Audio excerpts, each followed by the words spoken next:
mustakabali huu na mambo haya ya uzalishaji, mambo ya kilimo, mambo ya uchumi wa kaunti yetu ya Makueni, hivi leo ni kilele kwa sababu huu ni mkutano wa kitaifa ambao wakulima kwa wingi, kwa maelfu wako hapa kusoma na pia kujua mengi jinsi watakavyojiendeleza mashinani. Baba wa mbinguni, tumeomba nafasi hii ili tuwe na afya njema mahali hapa. Wakulima waweze kupata manufaa katika mafundisho yaliyo hapa. Tusome kwa mtu na mwingine ili tufaidike. Baba, wewe unapenda watu wako, na maembe ni mimea mizuri mitamu uliotuletea ulipoumba na ukatupatia mimea mingi. Na mmea huu una faida katika miili yetu, pia una faida katika kuinua uchumi wa nyumbani kwetu. Sasa wageni waalikwa, kiwemo gavana yetu ambaye Baba amewaalika wageni wengi mahali hapa, tunamuombea afya njema, tunamuombea uzima na uzuri, ili Mungu wa mbinguni umuongoze pamoja na naibu wake na mawaziri na wafanyikazi wenza ambao wote wako mahali hapa. Wakulima wako barabarani kutoka maeneo kote nchini, utawapatia neema za barabarani. Shetani asipatikane eneo hili kwa sababu tumemfungia katika jina la Yesu Kristo. Hivi Bwana, mambo yote yatakayosemwa na ya manufaa, muongoze yule kiongozi wa ratiba hii, huyu kijana yetu pamoja na naibu wake, ili Bwana waweze kutuendeleza vyema katika mustakabali huu. Sasa Bwana, tunamaliza kwa kusema wewe ni Ebeneza, wewe ni Mungu mwema. Tubariki zote, na ni katika jina la Yesu tunaomba. Amina. Asante. Tumpigie Bwana makofi. Asante. Tuweza kuketi tafadhali.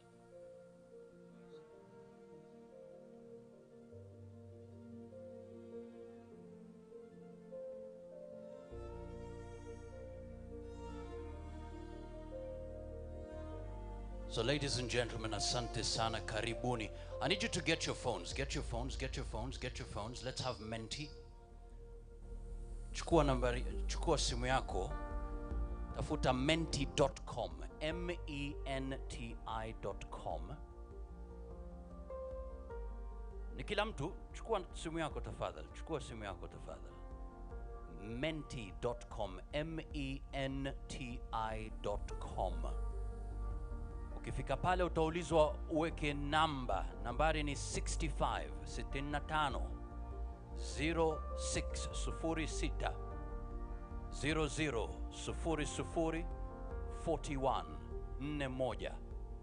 Then you will see a thumbs up sign, click on it.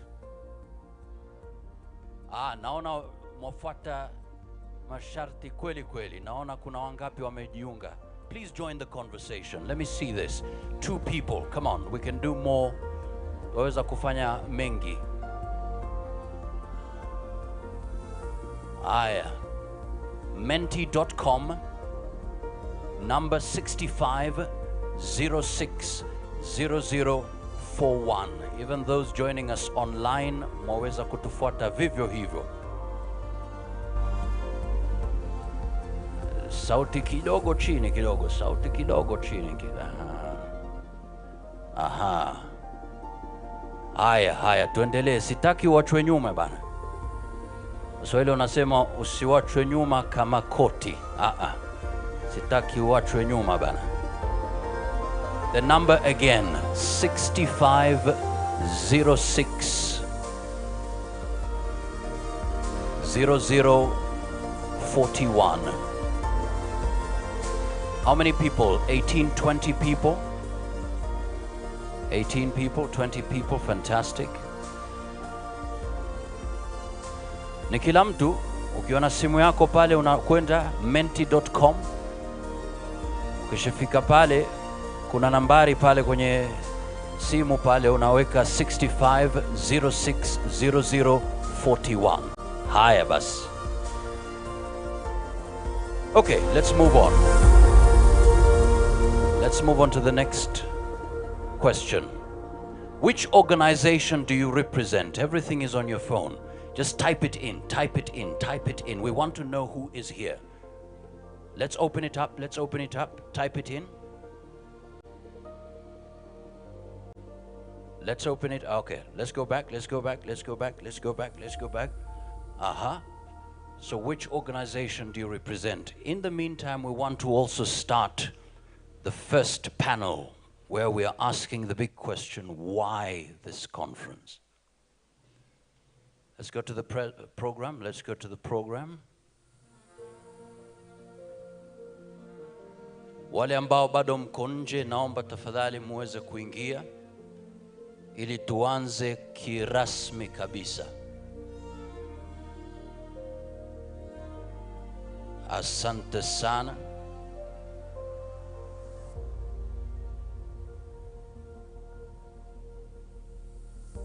Tutaka tuanze kirasmi hapa.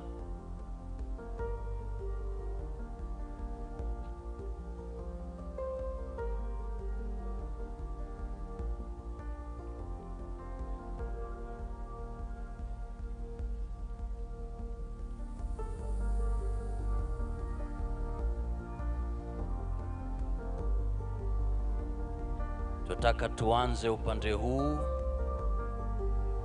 Na nashukuru wale wote wamejiunga hapa.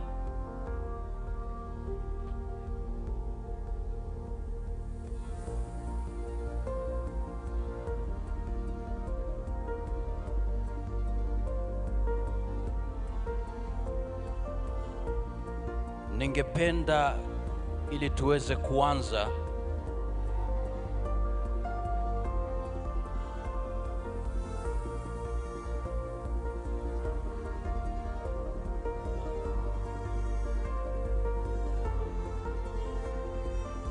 one. Aha. Nitakuja kwako na kipaza cha sauti hapa. Ningependa utuambie jina lako, your organization, and why you think this event is important to you. Wacha nianze hapa. Jina lako tafadhali. Naitwa Francis Ndivo. Natoka ward ya Kitise Kithuki. Nimekuja hapa niweze kusoma juu ya maembe. Ujifunze juu ya maembe. Kuna mwingine hapa pia anataka kuzungumza. Jina lako? Majina naitwa Boniface Wambua Mwanga kutoka Thanke Ward. Mimi ni mkulima wa maembe na chairman to the self group known as WOTE Fruit Growers. Jambo kubwa ambalo ungependa kujifunza leo hapa? Jambo kubwa ningependa kujua siku ya leo mahali tunaweza uza hii maembe, kwa sababu tunatumia dawa, tunatumia gharama mingi kwa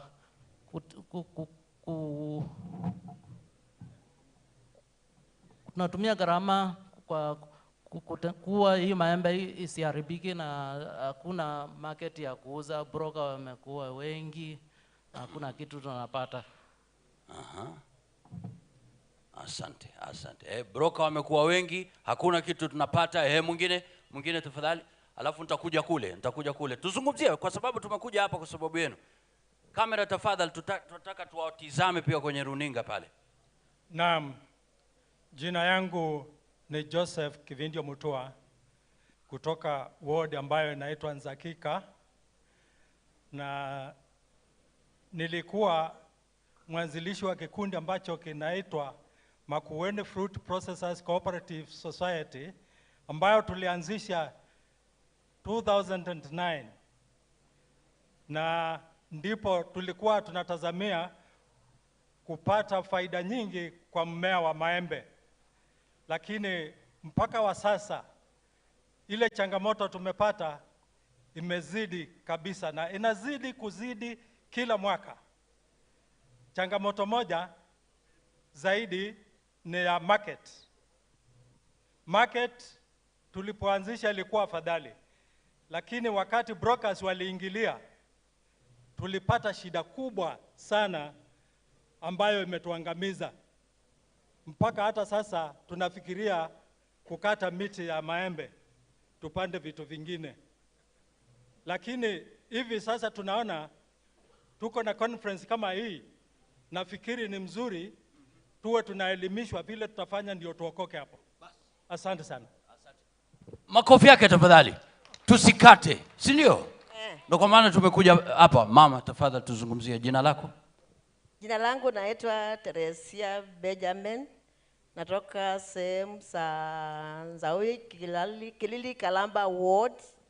Na mimi ni chairlady wa kikundi inaitwa Kwale Horticultural Small Scale Farmers.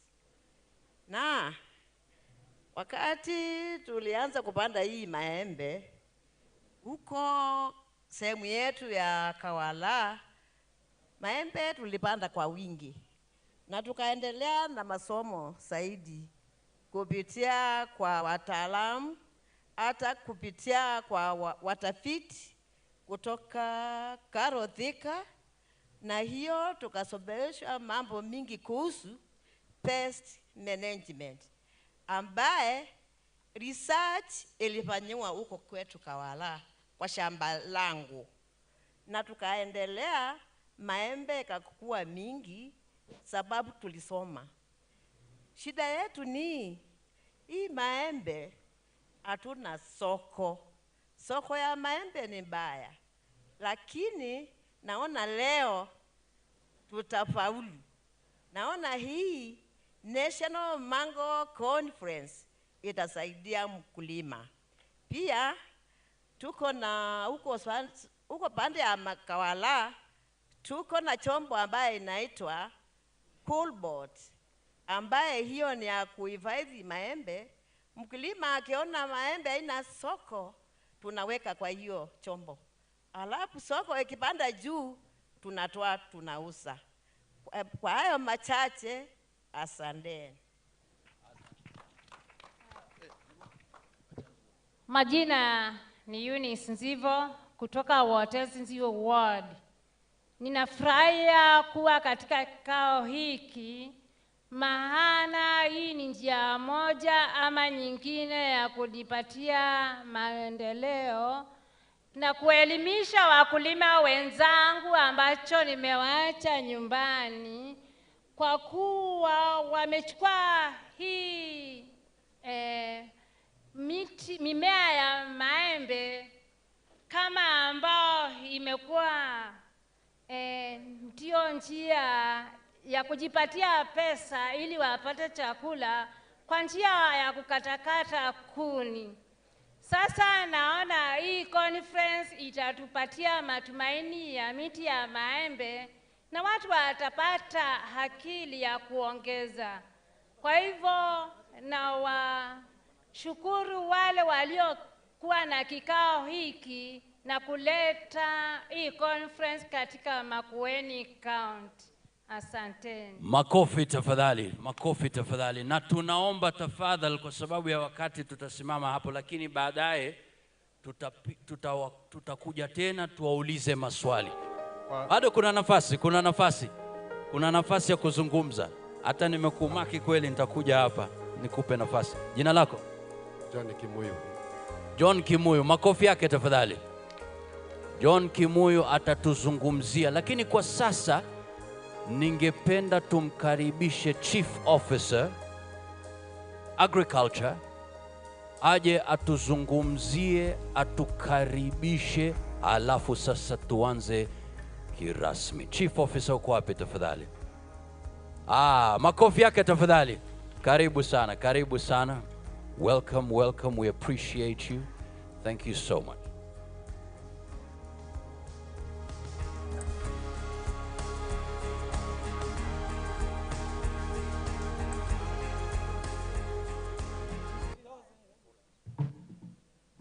Wacha nianze kwa majina yangu.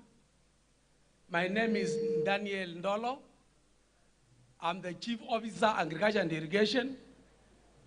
And I want to take this time to welcome all of us here at Makueni for the first ever National Mango Conference being held at this place. So I want every one of us to feel very much welcomed. Be free to participate. Let's interact as much as we can. Let's ask as many questions as I've had some of us ask, so that we may get to know more about mango and how mango is going to go on in our great country. Thank you, and all of us feel free and you are welcomed. Thank you. Feel free. You're welcome. Participate. Ask all the questions. Makofi yake tafadhali. Now, very quickly, we want to have the first panel discussion. And the title is simply, Why National Mango Conference and Exhibition?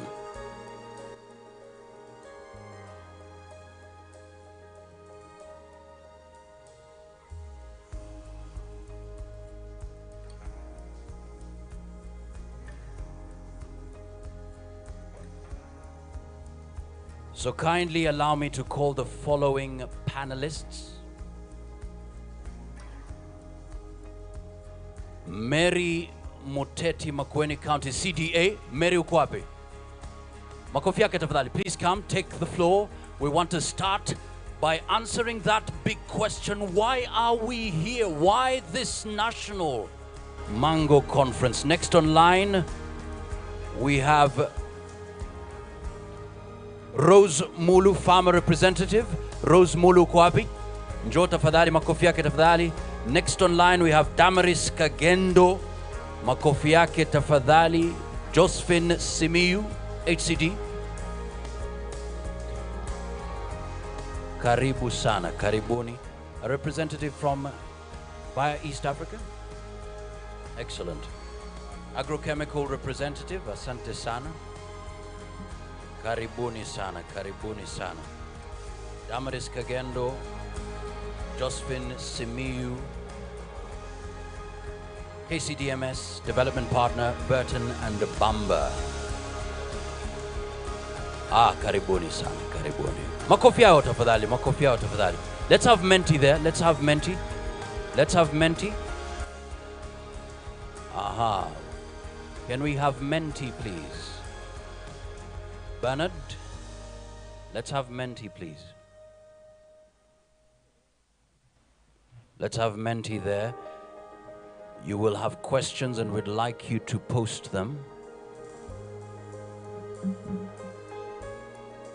as you settle in. All right, asante. Okay. If we could kindly get one more seat, please. One more seat, please. One more seat, please.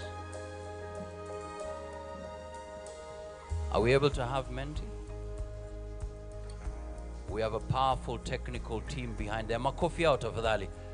Wametuwezesha kuweza kuona haya yote. Tafadhali karibu, karibu, karibuni, karibuni. Naomba viti tafadhali kama tuweza kupata vipi vya kuja. Haya.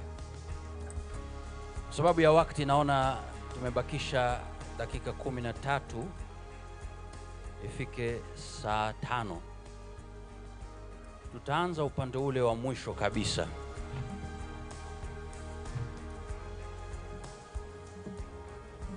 So the big question,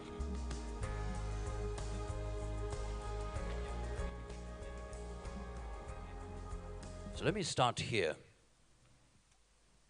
So far we've heard from some farmers. Wanasema, hata kuna mmoja alisema karibu aanze kukata miti. Lakini amepata ile hali ya kuwa amepewa nguvu ya kwamba tunakutana leo. Why this conference? Why is this conference important?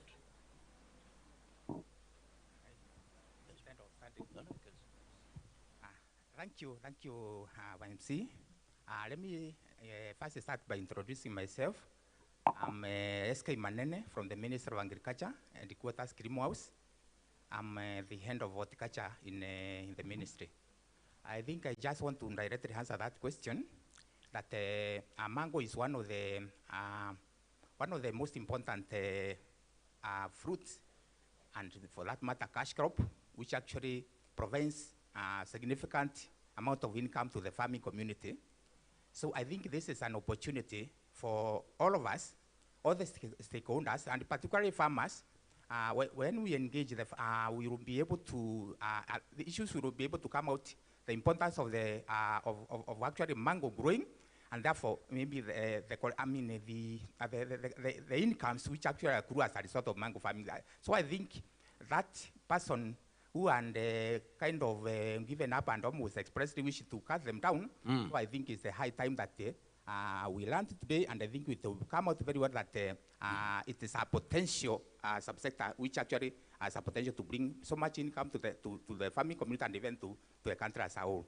All right, potential subsector can bring income for the country as a whole. Asante sana. Makofi yake tafadhali. Let's move on to the next. Why should we be here in the first place? Thank you so much. Thank you for that question. My name is Eunice. I work with Bayer East Africa. And the reason why we are here today is to be able to address those challenges that affect the mango farmers. We'll be able to look at why our farmers not accruing the income that they should be able to.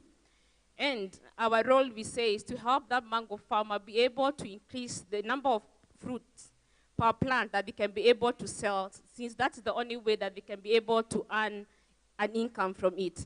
So we believe in the sector, we believe in the value chain, and this conference is bringing together all the players in the sector such that as a farmer, you'll be able to interact the input providers, you'll be able to interact the people at the marketplace, such with that connectivity, then the farmer is in a better place to get a market for their produce. Eunice, kuna mkulima hapa anasema, yani unasema tumekuja kwenye mkutano huu, tukimaliza mkutano hivi tutaanza kupata mapato makubwa. Na nataka kuhakikishia huyo mkulima ya kwamba tukitoka hapa atakuwa amepata huo ujuzi wa kuongeza mapato yake kwa shamba lake. Wow, mchuzi. Makofi yake Eunice. Aya, next online. Why should we be here? Why should we be gathered here? Go ahead. Yeah, let me introduce myself. I'm Josephine Simiyu. I work as a Deputy Director at Horticulture Crops Directorate in charge of regulations and compliance. And I'm really happy to be here today for the first national mango conference in the country, because we've never had any, and for that matter within the East African region. I think just to look at the fact that mango is the third most important fruit after avocado and banana, so therefore, you know, it has presence in every household in the country, either through consumption or production, but it is a fruit that is known even within the household level. So having said that, because we've really been focusing so much on avocado, it offers an alternative source of attention, particularly for the export market, and therefore we deserve to have a conference where we celebrate issues dealing with mangoes. So having said that, I expect that in this conference we are going to interact more. We've offered a platform where different stakeholders can come together, engage, exchange technologies, because we have people who are processing, and also be able to get to know emerging issues, particularly that are happening at the global arena. We have new varieties like Alfonso. We are used to Tommy Atkins, Apple Mango, but it's good to note that we have other varieties that are of interest to the farmers. Lastly, wajua kabla umalizie, yeah. kuna mkulima labda anasema sasa haya mapato ni ya watu ambao wanaelewa kizungu tu. Kiingereza wale ndo watapata mapato makubwa. Tafadhali wazungumzie, wahakikishie hata yule ambaye hajui kizungu aweza kupata mapato makubwa. Yawezekana? Yawezekana ukiwa na bidii ni yako. Mapato utapata, kwa sababu naamini wale wametangulia kupanda maembe wako hapa, watawahakikishia ya kuwa wanapata mapato kutoka kwa maembe. Thank you. Haya, makofi ya Josephine. Tutakuja na kama una swali tafadhali unainua mkono wako, nitakuja nikupe kipaza sauti. Next please, go ahead. Kwa Kiswahili tafadhali. Kwa majina naitwa Damaris Kagendo from Kalro. Na why we are here, One, we want to create linkages. Kwa nini hii conference ya mango and exhibition imefanyika? Create linkages. A farmer anafaa kujua where to get a healthy seedling, first of all, to start with. Anafaa ajue where do you get chemicals to sustain your mango from the time you plant mpaka saa ile unavuna. I know the main challenge right now is the mango fruit fly. Na farmers wengi hawajui how to manage that fruit fly so that at the end of it all, you are able to get a healthy mango. Samahani Damaris, kuna swala hapa. Hatusikii Kizungu. Okay. Huyo ni mkulima anakuzungumzia. Ehe. Sawa sawa. Nasema kwanza tunataka kutengeneza hiyo linkages, uhusiano. Ni aje mkulima anarelate na muuzaji na processor, kuna yule ana process, kuna yule ana export, yule ananunua na kuexport, kuna yule muuzaji madawa. So hii exhibition and conference ina bring together, inaleta watu wote pamoja. Wewe kama mkulima unafaa uelewe saa ile una manage your mango pest, magonjwa na wadudu. Unafaa upate wapi the correct madawa, hizo the traps. Unafaa ununue wapi ndo you are able uweze kucontrol hiyo fruit fly, hiyo the mango seed weevil, so that at the end, mwisho wake, unakuwa na quality mango. Ile at the export market, it's competitive. Yako ndo inauza kuliko ya yule mwingine anatoka in other areas. That's why basically this mango conference and exhibition is here, to create that linkage. Ushikamano tuweze kufunzana sote. Hata kama wewe ni mkulima hapa, hujakuja tu kama mwanafunzi. Pia wewe ni mwalimu au vipi? So waweza kumfunza mkulima mwenzako? Naam bana, mpigieni makofi Damaris, asante sana. Thank you. My name is Rose Mulu. I am a farmer representative. Na kazi yangu leo ni kujua ya kwamba wakulima watatoka hapa wakijua wamejuana, wamejua mambo yale yanapata kaunti zingine, wanaweza kuzungumza, waongee pamoja, na wakitoka hapa wawe wamejua kile ambacho wataenda kutumia kwa shamba, na pia wawe wamepata leakage ya soko. Tunatarajia tukitoka hapa wakulima tuwe tunaweza kupeleka maembe yetu ng'ambo, sio kuuza locally na kupata pesa kidogo kidogo. Tunahitaji pesa ya kutosha sisi wakulima, tunahitaji kununua vitu kubwa kubwa kutoka kwa mazao ya maembe, na ndio sababu hata conference yenyewe inasema winning markets. Thank you. Makofi tafadhali. Kuna mkulima ama yoyote ametoka Kwale? Kwale umetoka wapi? Kwale kuna yoyote ambaye ametoka Kwale? Aha, makofi. Tuambie mbona umekuja hapa Makueni? Makofi yake tafadhali. Asante. Kwa majina naitwa Joseph Muthoka kutoka Kwale County. Nimetoka katika cooperative moja inaitwa Pama Cooperative Society Limited. Tumeanza tu mwaka jana na tumeanzisha ununuzi wa maembe. Basi ndio sababu tukaja hapa Makueni tuje kusoma zaidi ili turudi Kwale tukazidi kuelimishana zaidi na sisi tufikie mahali pale Makueni imefika. Asante. Samaona? Kuna hebu tukusikie jina lako.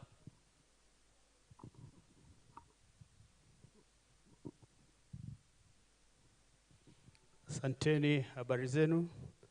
Mimi naitwa Dickson Ngoa Zero. Natoka Malindi Farmers Cooperative Society. Mimi ni mkulima wa maembe na pia nasaga maembe nikitengeneza sharubeti, na nimekuja hapa kupeana mafunzo zaidi jinsi ya embe vile linaweza inua mkulima, na hata muembe pia ni mti ambao una faida na una faida nyingi sana. Majani yake yana faida, kwa hivyo ni mti bora wa kutunza ambao unaweza lea mkulima. Asante.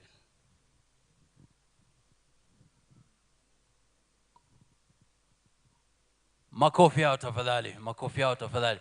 Ndo kwa maana Rose ametuambia tumekuja hapa ili sasa tukizungumza tunazungumza kwa sauti moja. Ama vipi? Kule duniani wakisema sisi tumetoka Makueni, alafu kesho sijui Malindi, sijui kesho watatusikia kweli? Lakini tukiwa na sauti moja tumetoka Kenya, basi hata heshima inakuja, sio? Tafadhali tuzungumzie. Asante. Amjambo, jina langu naitwa Daniel Nzioko, ni mkurugenzi kampuni inaitwa Bar Farms Limited ambao inahusika na mambo ya ukusaji na kupeleka soko matunda ya mango pamoja na mengine. Niko hapa kwa sababu mimi ni beneficiary wa development partners. We have partnership with the development partners, na nimesimama hapa kwa ajili ya KCDMS. Kwa nini tuko hapa? When we are together we win, and we win big. Ama tukiwa pamoja tunashinda, na si kushinda, tunashinda sana ama zaidi.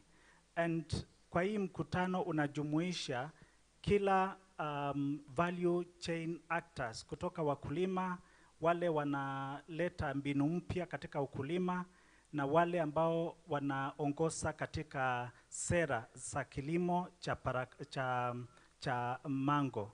Na hii mkutano wa leo ni muhimu kwa sababu tukiwa pamoja tuna chart the way forward ili kunufaisha ama kulete maximum benefit in the mango value chain kwa kila ambao ni muhusika katika hii value chain ya mango, kutoka kwa wakulima, wale ambao wanapeleka matunda kwa soko, na pia kwa wale wote ambao wana support the government actors and everyone.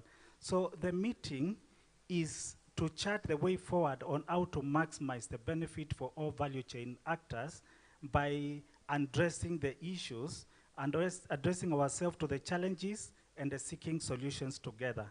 Asante. Asante sana. Makofi yake tafadhali. Tunashinda sana pamoja. Tunashinda sana pamoja. Asante sana. Next. Asante. Kwa majina naitwa Mary Muteti, mkurugenzi wa kilimo katika Wizara ya Kilimo Makueni County.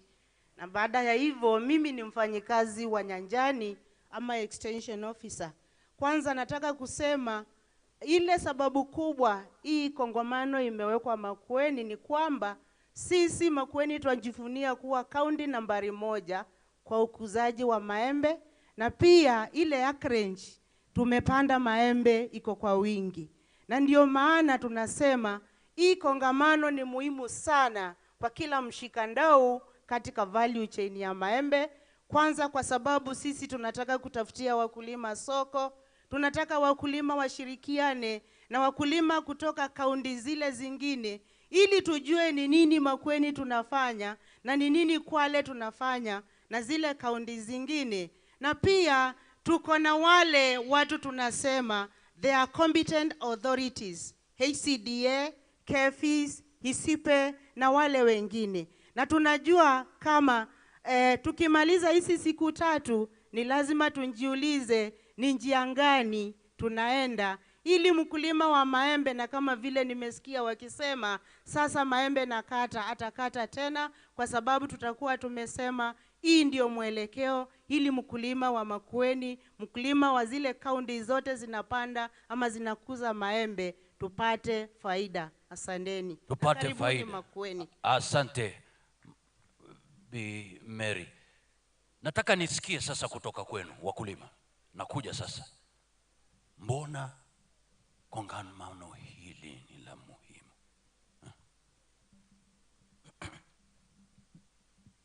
Asante. Kwa majina naitwa Lomano Ndobe kutoka Meru County, sehemu ambayo inakuza maembe, na tunaitwa Chalia Mango Cooperative Society Limited. Sisi tuko na machine ku-extract juice, pulp, na tunaomba kama tutakuwa na wanunuzi wa pulp tutaongeza pesa mifukoni mwetu ili kaunti ya Meru iweze kuendelea na mbele na ishikane, ikimbishane na hii kaunti number 1 pale tumekuja. Asante. Makofi kutoka Meru, kutoka Meru. Mwingine tafadhali. Asante sana. Mimi naitwa David Kamama kutoka wilaya ya Pokot County. Unajua mkisikia Pokot mnashangaa. Hii kikao ya leo ni ya maana sana kwa sababu tunataka tutoke kwa ng'ombe tulime maembe. Kwa hivyo sisi kama wilaya ya Pokot tumeanza Lomut Farmers Cooperative, Lomut Farmers Mango Processing Plan ambayo iko katika kutengenezwa. So leo ni kama benchmarking. Tunasikia Makueni ni watu wanaongoza kwa kutoa maembe. Na sisi tukifikiria tuko na maembe.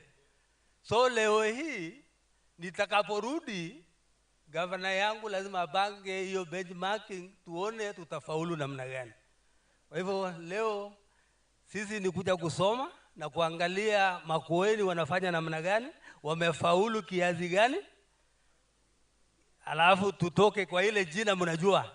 Sisi tumekuwa wakulima, sio watu wa ng'ombe tena. Kwa hivyo asante. Wakulima. Si wa ng'ombe peke yake. Haya, makofi tafadhali.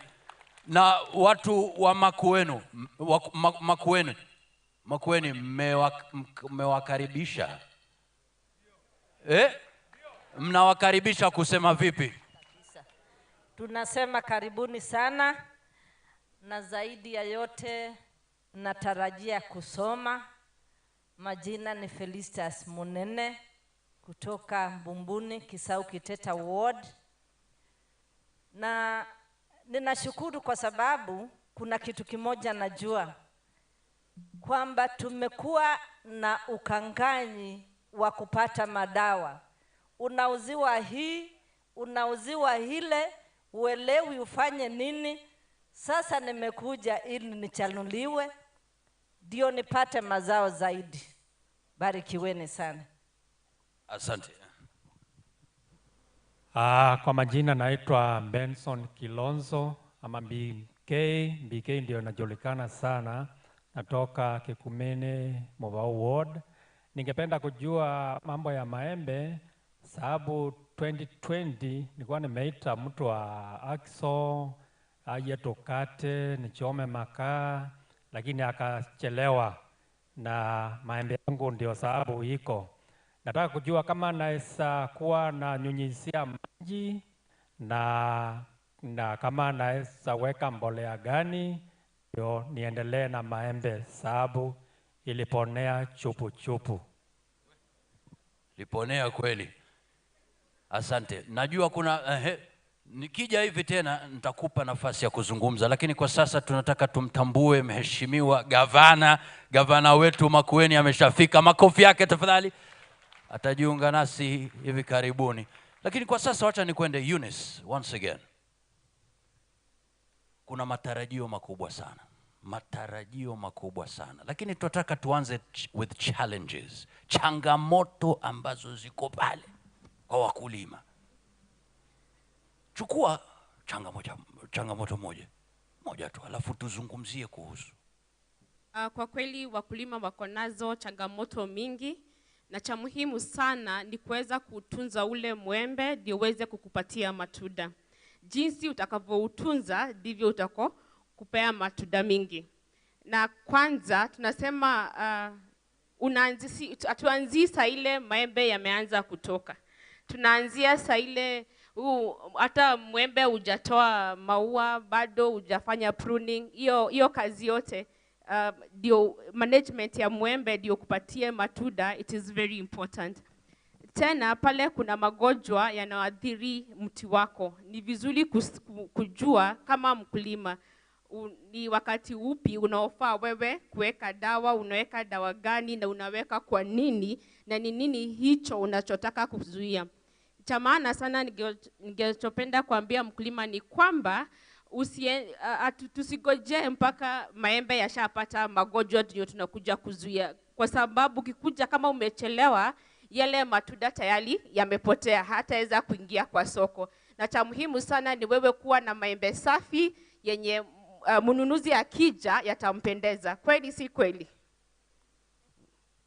Haya, nasikia kuna watu wamesema kweli kweli. Nani ambaye anakubaliana na ehe?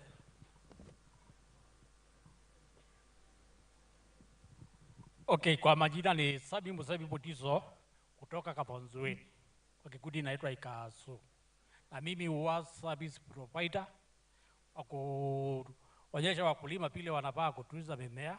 Alafu sasa nimesikia tumefanikiwa. Nikifunza mkulima anatunza maembe inakuja mzuri, wakati wa kuvuna kwake mbwa inakula, wangu mbwa anakula. Sasa nashindwa hata niende wapi.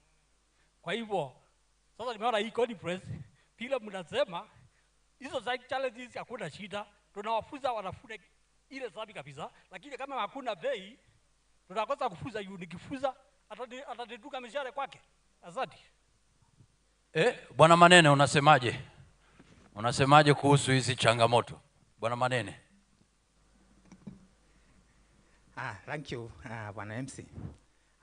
Let me say, wacha niseme ya kwamba quite a number of challenges in the mango value chain. That one we accept. But let me say also that through the intervention of the various stakeholders, it is possible to minimize or to eliminate some of the challenges that we have. For instance, if I can go to one of them, there is very low value addition when it comes to mangoes, and therefore, through this kind of this convention that we have, this conference, and through the various stakeholders that we shall be able to interact with, you will be able to know or to come up with ways of adding value to the product, such that we don't necessarily rely on the fresh produce which is normally delivered to the market. So I think I think the issue of the value chain and development, I think we will be able to come out clearly, and I think it is one way of addressing some of the challenges that we have in the mango value chain. Asante kwa hili kongamano. Asante sana Bwana Manene. Kuna mwingine hapa pia. Asante. Kwa jina naitwa John Kimuyu na natoka pande ya Murang'a. Ni mbali sio, lakini sio mbali sana.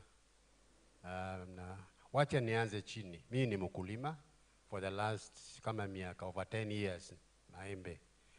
Na tulianza na forum ilikuwa pale School Monterey Studies. Tukaletwa pamoja Kenya mzima, hata huko Pokoti walikuwa, Coast walikuwa, Kitui walikuwa, tuendedify ni wapi shida ya ukulima wa maembe. Na hii ili tuchukua karibu wiki mzima. Na kutoka hapo ilikuwa farmers are not organized. Kitu wa kwanza. Na kiwa si organized, how will the other stakeholders come in? Na kuipotoka hapo mimi mwenyewe, niliporudi kwangu, nikaanza the first group. Kutoka hapo hiyo group imeenda, ikafikia kiwango cha cooperative. Nikiongea sasa, niko chair Walua Murang'a Cooperative Producers. Na Makueni sio challenge kwa Murang'a. Makueni kile mko nacho ni maembe nyingi. But how do you manage? Ukiwa na watoto 10 na mimi niko na watoto 3, wangu nipeleke mpaka university na wao 10 wanafikia class 8. Are we really competing? Hebu niwaambie. Na MC nilikuwa na wewe huko Safari Park. Nikaongea juu ya standards, uliweka pale chini. Nikasema kitu wa kwanza, na Waswahili unasema kizuri chajiuza, kibaya chanitengeneza. Kwa hivyo stakeholders whatever level, kuna standards Kuna standards, na bwana MC nilisema hivyo, lazima tuende level wa standards. Na sisi grupu yangu moja ni Global Gap Compliant, na hatuna shida ya soko. We are already, mkichukua hizo sehemu zenu Google mtalipata hapo, hata soko zinajidleta. Kwa hivyo muzikae ende nyumbani useme tumekuwa conference, tukaongea mambo ya maembe, na wewe uko peke yako, utaenda wapi? Kitu wa kwanza, come together. Kitu wa pili, na shida sana, sitaki kusema sana hapa, lakini waja nitoga na kwa sauti chini, serikali. Murang'a governor na wenzangu wa ofisasi wako hapa, sitaki kusema kwa sauti sana, nisiambiwe niende nyumbani. Ile kazi ilifanyiwa ni governor, this season it was history. Sisi tukiwa pamoja tuliuza mangoes over 23 millions. Na mashamba yetu ile kubwa sana ni eka 5, zingine eka 2, eka 1, miti 5, na governor aka make sure hata huo mkulima kona miti 2 maembe yake imeenda soko. Kwa hivyo wakulima, tunalia, tulie, Yesu akuja makose kuja. Asante sana. Wakulima tujipange. Wakulima tufanye nini? Wakulima tufanye nini? Mzangu nilikuwa nakutizama unacheka, hebu tuambie ni kitu gani ambacho alisema kilikugugusa? Asante sana. Wakulima amujambo. Mimi kwa majina naitwa Alex Muteo kutoka Mupao Kikumbene Ward. Hii mzee wa Murang'a ameongea, ile kitu kinatuharibu sisi watu wa Makueni ni mambo ya cooperative groups. Kwa sababu tunaona kikundi unakuja kununua maembe, kabla maembe ya kuwa hiyo kikundi umesikia kimechukuliwa na wengine. Iko mwenye kikundi hapa Makueni. Sasa sisi tunakaa maembe tunakuja kununua safari ya kwanza, unasikia ni ile export. Unaweza kuuza safari ya kwanza, si tuseme kato ni 200. Sikia nakuambia hiyo ingine wewe uza kwa local market. Na hiyo maembe iko na gharama. Maembe iko gharama sana ya ndawa kuliko michungwa. Kwa hivyo vile mwingine amesema alikuwa akatekate maembe, nafikiri hii conference ya leo itatusaidia. Maembe hatutakata, tutaitengeneza ikue mzuri, tupate mazao bora na tupate pesa mfukoni. Asante. Mazao bora, pesa mfukoni. Kabla tuendelee, Josephine, ni mambo gani ambayo unayapata wakulima wanazungumza? Josephine. Asante sana. Kwa kweli nimesikia mambo mingi ambayo wakulima wametuelezea siku ya leo, na nimepata mengi. Kwanza ya kutangulia ni mambo ya kuuza maembe, jinsi ambavyo inavyouzwa labda sio ambavyo wangependa. Wangependa kuwa na mkakati mzuri wa kuuza maembe.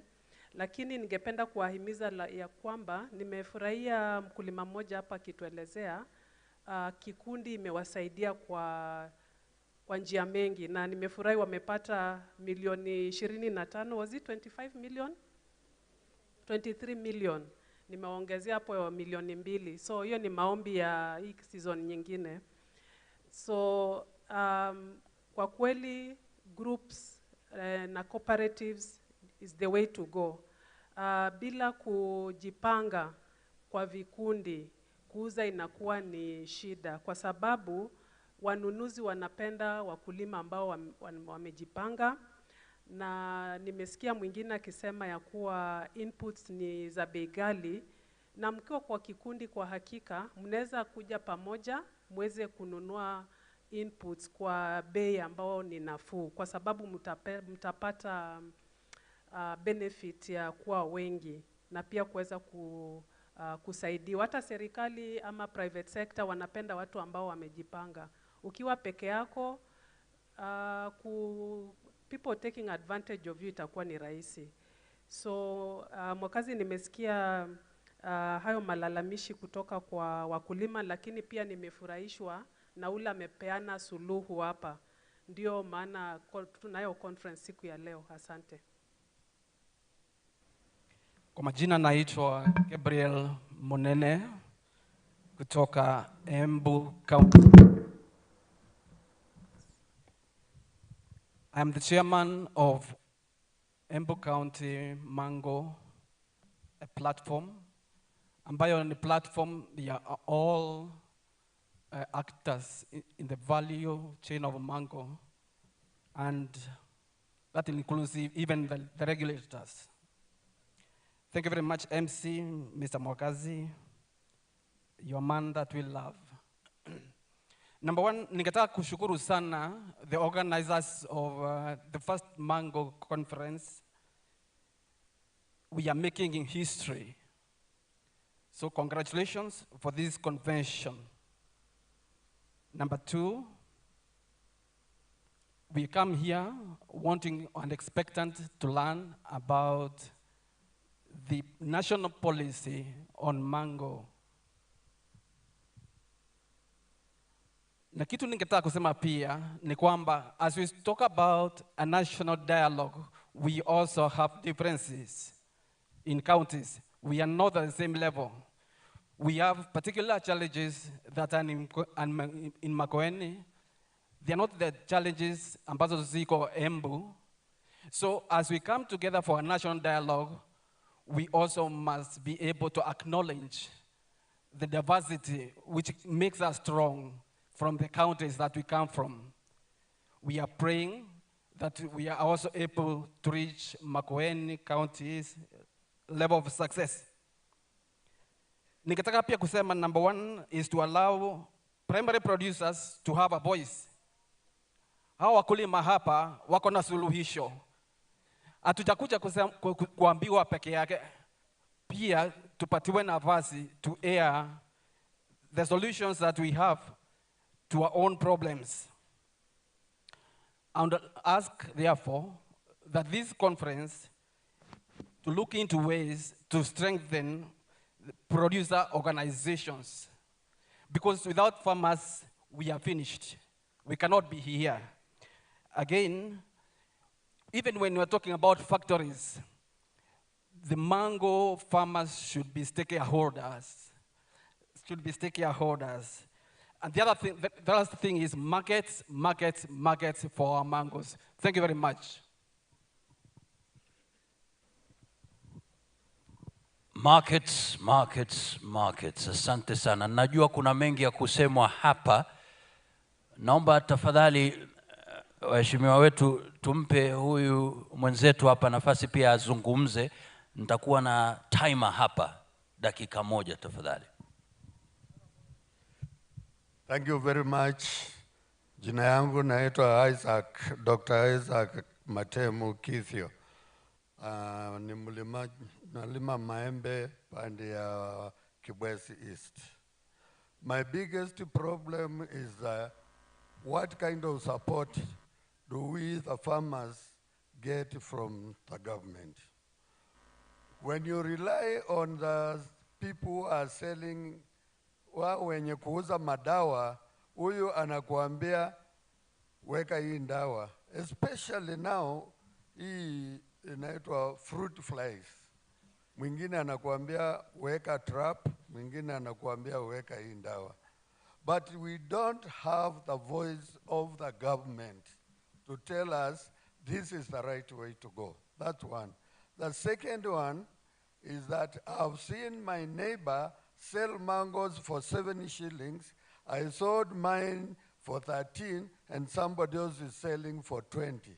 How come we can not have some kind of a direction at the prices of mangoes at particular times and where the markets are? Thank you. Asante. Kuna mmoja hapa alisema ni inabidi azungumze au wakulima wa maembe hamujambo? Hamujambo tena? Kwa majina naitwa James Malonza kutoka Kibwezi East, kutoka Makindu, Kiboko, Twand Ward. Mimi ni mkulima wa maembe miaka mingi. Na kweli mti wa maembe ni mti wa maana, sababu ukaniwezesha mimi kusoma university na mimi siyasoma secondary. Hapa kuna wenzetu tulisoma. Nasema mti wa maembe ni wa maana.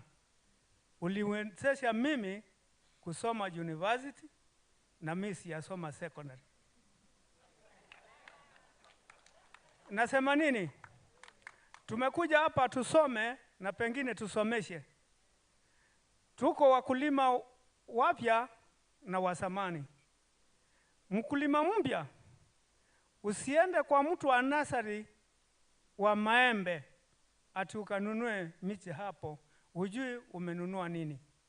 Sababu mtu wa nasari, na kama kuna moja hapa anisamee, anaenda sokoni kurokota mbegu yote anaweka kwa mchanga. Mbegu ile grafted, ile kama ni ebo, ngowe, itamea. Utainunua, utapanda, lakini ikifika futi 4 inaanza kukauka kwenda mwisho haitakusaidia. Kwa hivyo, wengine uende kwa nasari ya serikali ama uende kwa mwana chuma kuonyesha ile miti ambao ukipanda inaitwa rootstock ama stock root. Hiyo miti ukija kwangu utakuta mahali iko haiwekwi maji, hailimiwi na inasaa Wakamba wanasema kama kitongu. Kwa hivyo tafadhali, shida ya mkulima hata sio maembe peke yake. Mimi ni mkulima matunda yote, hata fiksi, machungwa na yoyote. Shida ni hii wadudu mnaita root fly. Sinasikia siyasoma secondary. Ndio sababu ukiona mambo inakwenda kombo. Kwa hivyo hiyo ndawa turudishiwe ile kobo tulikuwa tunaweka na hao wadudu wanakuja wanaingia hapo. Na mambo ikawa na mna nyingine kama kuna kuja dawa ya wadudu wa mahindi, wengine wanatengeneza soka na nini. Kwa hiyo mafupi na marefu, asanteni. Makofi tafadhali, makofi tafadhali. Damaris, what are you getting from yale maelezo ambayo tunapata kutoka kwa wakulima? Ni mambo gani ambayo unayapata? Venye wakulima wanasema, kwanza kuna yule amezungumzia mambo ya kupata maembe from just anywhere. Unaenda kwa mtu unanunua the seedling, ujui the source of the mango yenye alipanda alitoa wapi. In this region ya Ukambani kuna the recommended mango yenye unafaa upande ndio ikufomie, hiyo tunaita rootstock, ama ile unafaa uanze nayo for you to have a health seedling, na in future ukue na health orchard, ama mahali utakuwa na umepanda maembe ikue health. Wengi wanaita kwa Ukambani wanaita ndoto. Kama unaweza tumia hiyo, that's the best you can use as a rootstock. Kwa wakulima kuna wengine wanapata wanatumia apple. Na with research unapata apple haiwezi mea beyond 8 years because there are so many tunazita soil-borne diseases, inakuwa very susceptible ama inashikwa nazo haraka. So ukitumia the correct variety for a rootstock, hapo utakuwa umewin stage 1. Kuna namba 2 ameongea kuhusu the fruit fly. Fruit fly kwa maembe we know is a major challenge. Na kuna hizo tunazita traps zenye zinaekwa hizo pheromones. That's one of the ways ya kucontrol ama kumaliza fruit fly. Lakini wewe as a single farmer uwezi maliza fruit fly in the whole village. Inafaa kuwa a collection. Nyinyi wakulima wote mshikane, munaeka hizo traps so that kama ina trap the fruit flies, ina trap zote, lakini sasa ukishika zile ziko within your locality, lakini jirani yako hajashika, that means hujafanya kitu yeyote. The same way another farmer talked about mujiorganize kwa kuuza. Pia mujiorganize kwa control the pest. Otherwise peke yako you will not do anything. So that's about the pest and also the kuwa na health seedling, health rootstock. Ndo ukuja za kufanya hizo mambo zingine za grafting. Grafting is a bit technical, kuna wale watu wanaweza kusaidia kushikanisha. Ndo baadaye sasa unaanza mambo ya kucontrol pest and diseases. Hizo zenye zinasumbua wakulima. Asante, makofi yake Madam Aris, thank you so much. Wakulima wenzako wamezungumza, Mama Rose, unakubaliana nao? Asante, nimefurahia vile wakulima wameongea na nimefurahia sana kwanza kwa mkulima wa kutoka Kwale na Murang'a. Manake wametuambia wanafanya kazi nzuri ya biashara ya maembe na wakulima wameweka pesa mfukoni. Ningeomba wakulima wenzangu mjaribu mjiweke kwa cooperatives. Mimi hapa ni farmer representative wa Makueni County Fruit Processing Plant ambayo iko Kalamba, and I am also a secretary to Makueni County Fruit Processing Cooperative Limited hapa WOTE. Ningependa kuwauliza na kuwaomba mujiweke kwa cooperatives. Wakati mnaongea juu ya maembe ya kupanda, nawaambia mahali ambapo unanunua rootstock yako, hakikisha ni mahali ambao the nursery is certified. KFIS inafanya hiyo kazi. Sisi kama cooperative tuko na maembe ambaye the nursery is certified, na ukienda hapo utapata maembe ya maana, maembe ambayo yametunzwa vizuri na yanaweza kukupatia mazao ya kutosha. Pia ningependa ni shukuru ya kwamba tukitoka hapa sisi wakulima tutakuwa tumejuana, tumechukua contacts, tumetengeneza urafiki na tutakuwa tunaweza kwenda na kubenchmark kwa wale wengine hata kutoka Turkana. Thank you very much. Asante, makofi ya Mama Rose. Daniel and Mary, ni mambo gani ambayo mmeyapata? Tuanze nawe Bwana Daniel. Asante sana. Kuna mambo kadhaa ambayo imetajwa kutoka kwa compliance, good practice na market access. And in my view, I think the topmost ama ile jambo ambayo inakuja juu kabisa ni market guarantee, market access. Mkulima na kila stakeholder akiwa na hiyo guarantee, then hiyo ina incentivize ama inakuwa incentive ya compliance, inakuwa incentive ya practicing good agricultural practices. And so nafikiri ile issue ama changamoto ya having market guarantee is topmost. And I have two suggestions. Number one, kuna mkulima ambao ameongea juu ya value addition. I think we need to address ourselves kwa hiyo jambo ya diversification from fresh to value addition. Ile ingine ni kujua ya kwamba kila value ama kila stakeholder akona important role, and kuna jambo ambao moja imesema at farmer level, producing together, marketing together, producing an individual. Tunahitaji wakulima wakuje pamoja katika mapangilio so that waweze kuuza mafuno yao kwa sauti moja, waungane. Then the private sector or the marketing, the marketing agent of takers, we need to embrace good business ethics and the morals. I think that is fundamental. We have different actors, like a good example is the Makueni County government. Tumeona vile ambao wameweza kuja ili waunganishe wakulima na wale of takers, and ensure that there is standardization. There was that effort, and I think that's a good example of how to go. But then the other important thing is that we need to look at the international, the national level, and we have the export market. Na tunahitaji wale washikandau wote katika at national level, kuna development partners wale ambao wanalete washikandau wote. Kuna different agencies led by the horticultural, we have the deputy director here, and the horticultural crop development ambao wana promote kepromba, ambao wana promote export. But tunahitaji washikandau wote kutoka kwa Ministry ya Trade ili waweze kuprotect our market outside. Najua kuna exporters wengi ambao wamepoteza pesa uko ng'ambo. Tunahitaji the trade, Ministry of Trade ili kusaidia kuprotect. Tunahitaji also the foreign affairs, and so that our missions out there, the commercial attaches in the bus and in our foreign mission, and open up and promote a mango as one of the produce from Kenya, and all actors ili tuweze kunufaisha ama kufaulisha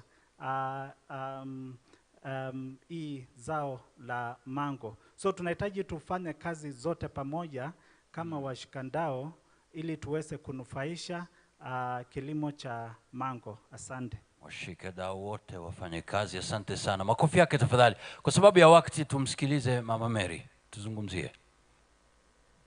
Asante mwakazi. Kwanza nataka kusema ile role government ama serikali inafanyia wakulima. Kwanza ni mafunzo kwa wakulima. Na nataka kusema hivi, kwa sababu wafanyikazi wa nyanjani ni wachache, tunahimiza wakulima wawe kwa vikundi. Tumesikia yule mkulima ametoka Murang'a vile amesema, umoja ni nguvu, utengano ni udhaifu. Kwa hivyo nahimiza wakulima tuwe kwa cooperatives ili tuweze kuwafikia kwa masomo kwa rahisi. Pili, serikali yetu kuu tumesikia ile mpango inaitwa Fertilizer Subsidy Program. Na tunajua ya kwamba ili tuweze kutunza mimea yetu vizuri, ni lazima tuweke rotuba, tuongezee rotuba kwa mchanga, na ni lazima tutumie inputs. Kwa hivyo, hiyo ni kitu ingine serikali imetufanyia. Na pia katika county government yetu wa Makueni, tumeanzisha mambo ya value addition at the farm level and at the same time at manufacturing level. Kwa sababu umesikia tukiongea juu ya Kalamba Fruit Processing Plant. Tuko na mkulima ametoka Embu ambaye alikuwa anasema kwamba wakulima ni lazima wasikizwe. Tukiangalia katika program, unaona kwamba tutaenda kwa vikundi, tuende tukaongee. Na hapo wakulima watakuwa na sauti ya kusema, this is the direction we want to go. Thank you so much. And before I complete, nataka kusema, tukitaka kupata soko mzuri, ni lazima tutunze maembe vizuri. We start from market and back to production. Thank you. Asante sana. Makofi yao tafadhali. Makofi yao, kwa sababu ya wakati tutafika hapo. Tumpigieni makofi Bwana Manene, yuko pale mwisho. Makofi yake tafadhali. Tuko na Eunice, makofi yake tafadhali. Josephine, Damaris, Rose. Asante sana Daniel na Mary.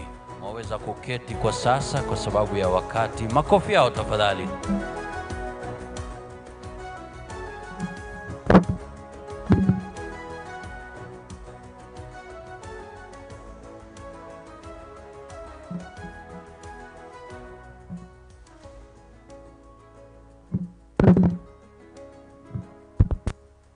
Asante sana. Let's just look at wacha tuone maelezo mengine. Menti, what is the main challenge facing the mango value chain?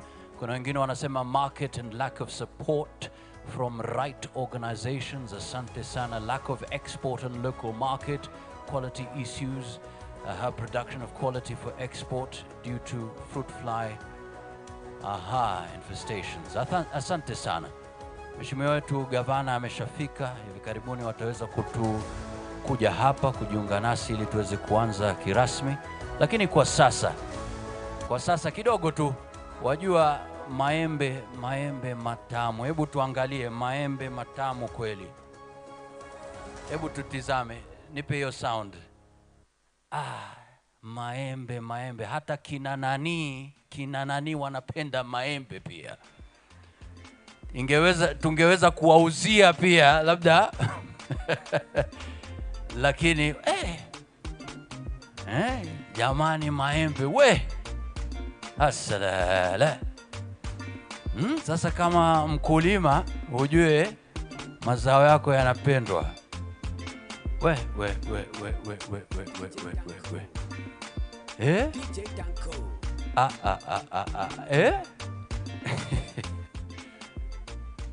Wenzangu,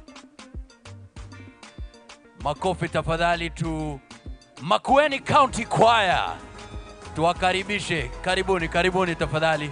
Watutumbuize. Welcome Makueni County Choir.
Hello everyone. On stage we have Makueni County Choir. We are going to give you two numbers. One on Ugatuzi and how far we have gone as Makueni, although we have gone further than the song. Then we're going to give you a Kamba number in appreciating God, our Creator, who has enabled us to grow even mangoes among many other crops. Welcome.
Wajivunia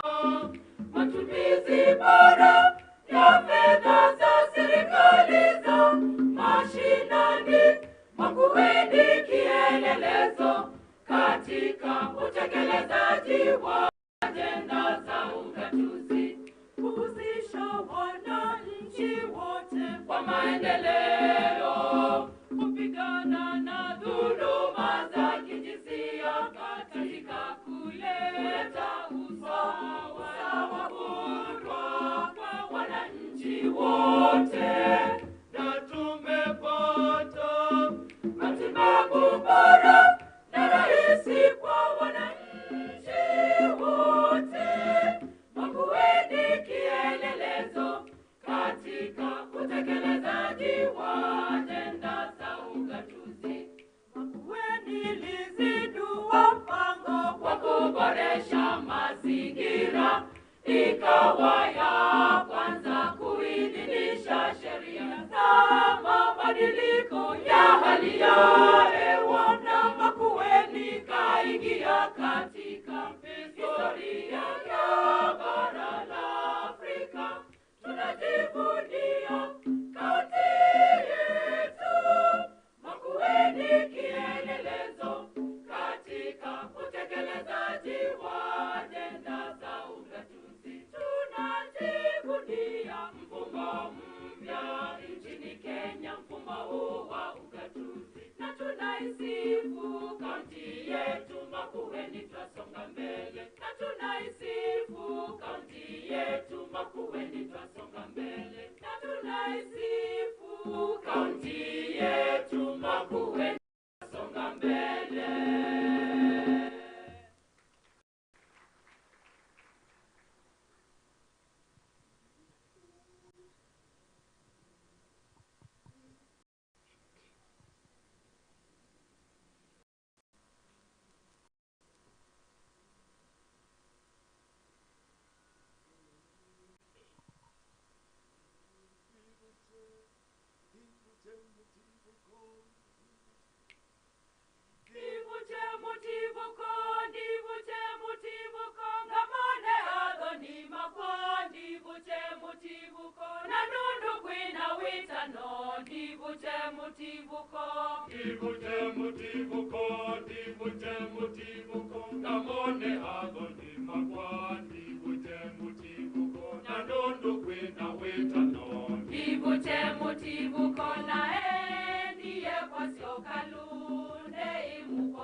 Asante sana.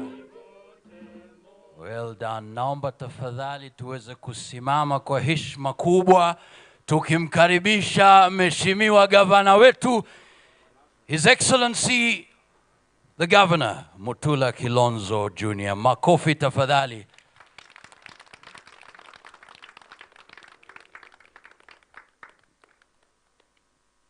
Karibu sana, karibu sana. Thank you so much. Welcome, welcome, welcome to the first National Mango Conference. Karibuni, karibuni, and thank you so much, Makueni County Choir. Asante sana. Asante sana. Screen, please.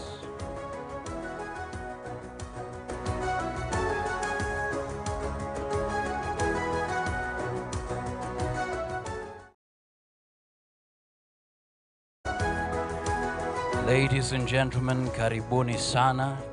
Sasa tuko tayari kabisa kuanza. Na naomba tuende. Thank you so much, Your Excellency. Thank you so much. Asi jambo nashukuru. Asanteni sana. Ladies and gentlemen, let's remain standing. The next 10 seconds, we will have the Kenya National Anthem and the East African Community Anthem.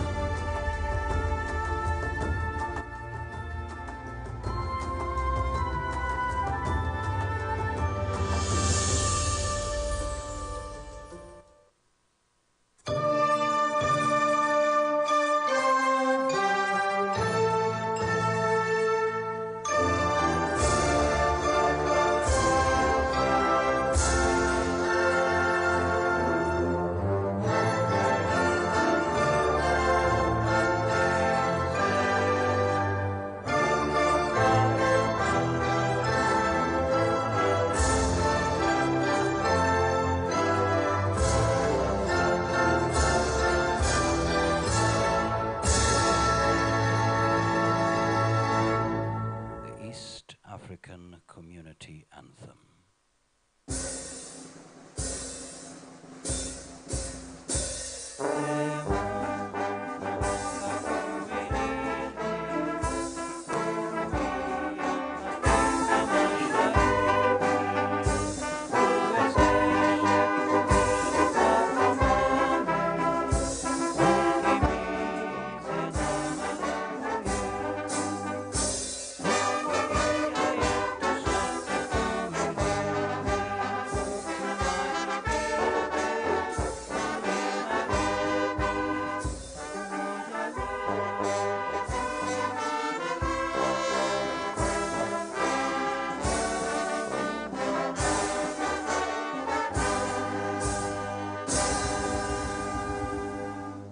Kwa sasa naomba tafadhali kabla tuketi, simu yako mkononi tafadhali, simu yako mkononi, simu yako mkononi, simu yako mkononi tafadhali.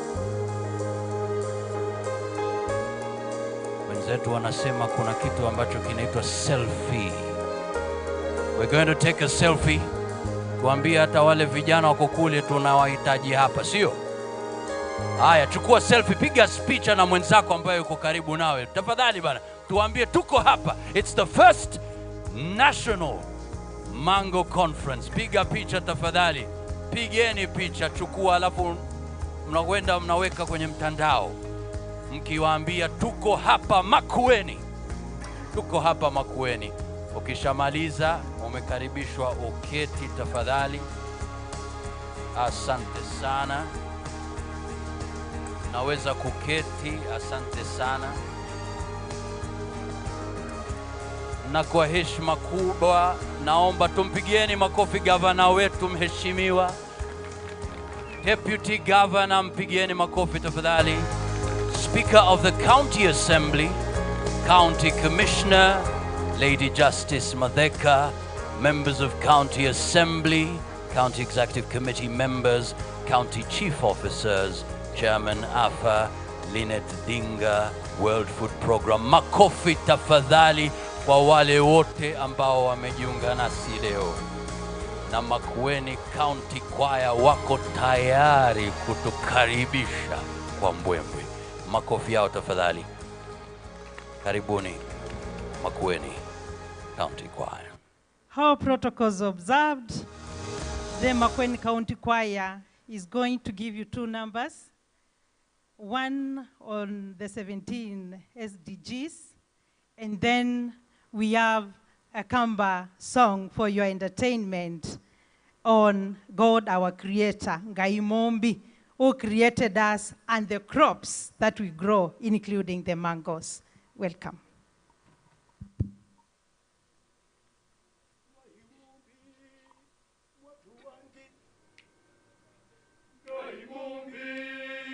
Watu wangi ni waile kutahiwa. Kaimumbi, watu wangi ni waile kutahiwa. Kaimumbi, watu wangi ni waile kutahiwa. Kaimumbi, watu wangi ni waile kutahiwa. Mbemba tukukoza, mayo na maembe, tunenge tweningai. Mbemba tukukoza, mayo na maembe, tunenge tweningai. Kaimumbi, waiwangi, watuwangi, watuwaile kutahiwa, kutahiwa, kutahiwa. Kaimumbi, waiwangi, watuwangi, watuwaile kutahiwa, kutahiwa, kutahiwa. Mbemba tukukoza, mayo na maembe, tunenge tweningai. Mbemba tukukoza, mayo na maembe, tunenge tweningai, tunenge tweningai. Mumbi witu, wende waile, kutahiwa ngai. Mumbi we, watu wangi waile kutahiwa. Ngai mumbi, watu wangi ni waile kutahiwa. Neno siangaokani, mubyana oembe, niwe utunengete. Neno siangaokani, mubyana oembe, niwe utunengete. Ngai mumbi mwatu wangi, tata iwe kundi, ianengwe ukumyo. Ngai mumbi mwatu wangi, tata iwe kundi, nundu moseo make anengwe ukumyo. Mumbi vitu ni munene muno. Wene waile nayo sone vamwe na ukumyo. Wengai mumbi mwatu wangi, ni waile ngazo. Ikudu wa maseo make, ala utwikite. Wengai watenena kutaia tene na tene wone, na tene wone. Kai watenenga kutaia tene na tene wone, wone. Kai watenenga manisya kunono wa mauseo. Wengai watenenga ya taia ngai kumya tene na tene. Yasani ataiwe, iuluna kukundi. Yasani ataiwa, iuluna kukundi. Yasani ataiwe, iuluna kukundi. Ataiwa, iuluna kukundi. Yasani ataiwe, iuluna kukundi. Yasani ataiwa, iuluna kukundi.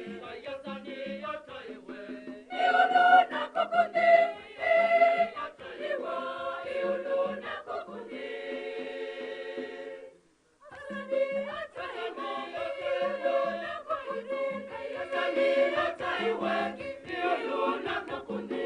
Kaimumbi, asani ataiwe, kaimumbi, kaimumbi, nataiwe. Tuputaye kaimumbi, tuputaye kaimumbi, mwana milinzi yo. Tumutaye, tumutaye, tumutaye kaimumbi. Kaimumbi, kutiwaye, kutiwaye, kutaile, kutaile, kutaiwa. Kaimumbi, kaimumbi, kaimumbi, kutiwaye, kutiwaye, kutaile, kutaile, kutaiwa. Mbele tukukoza, mayo na maembe, tunenge tweningai. Mbele tukukoza, mayo na maembe, tunenge tweningai, tunenge tweningai.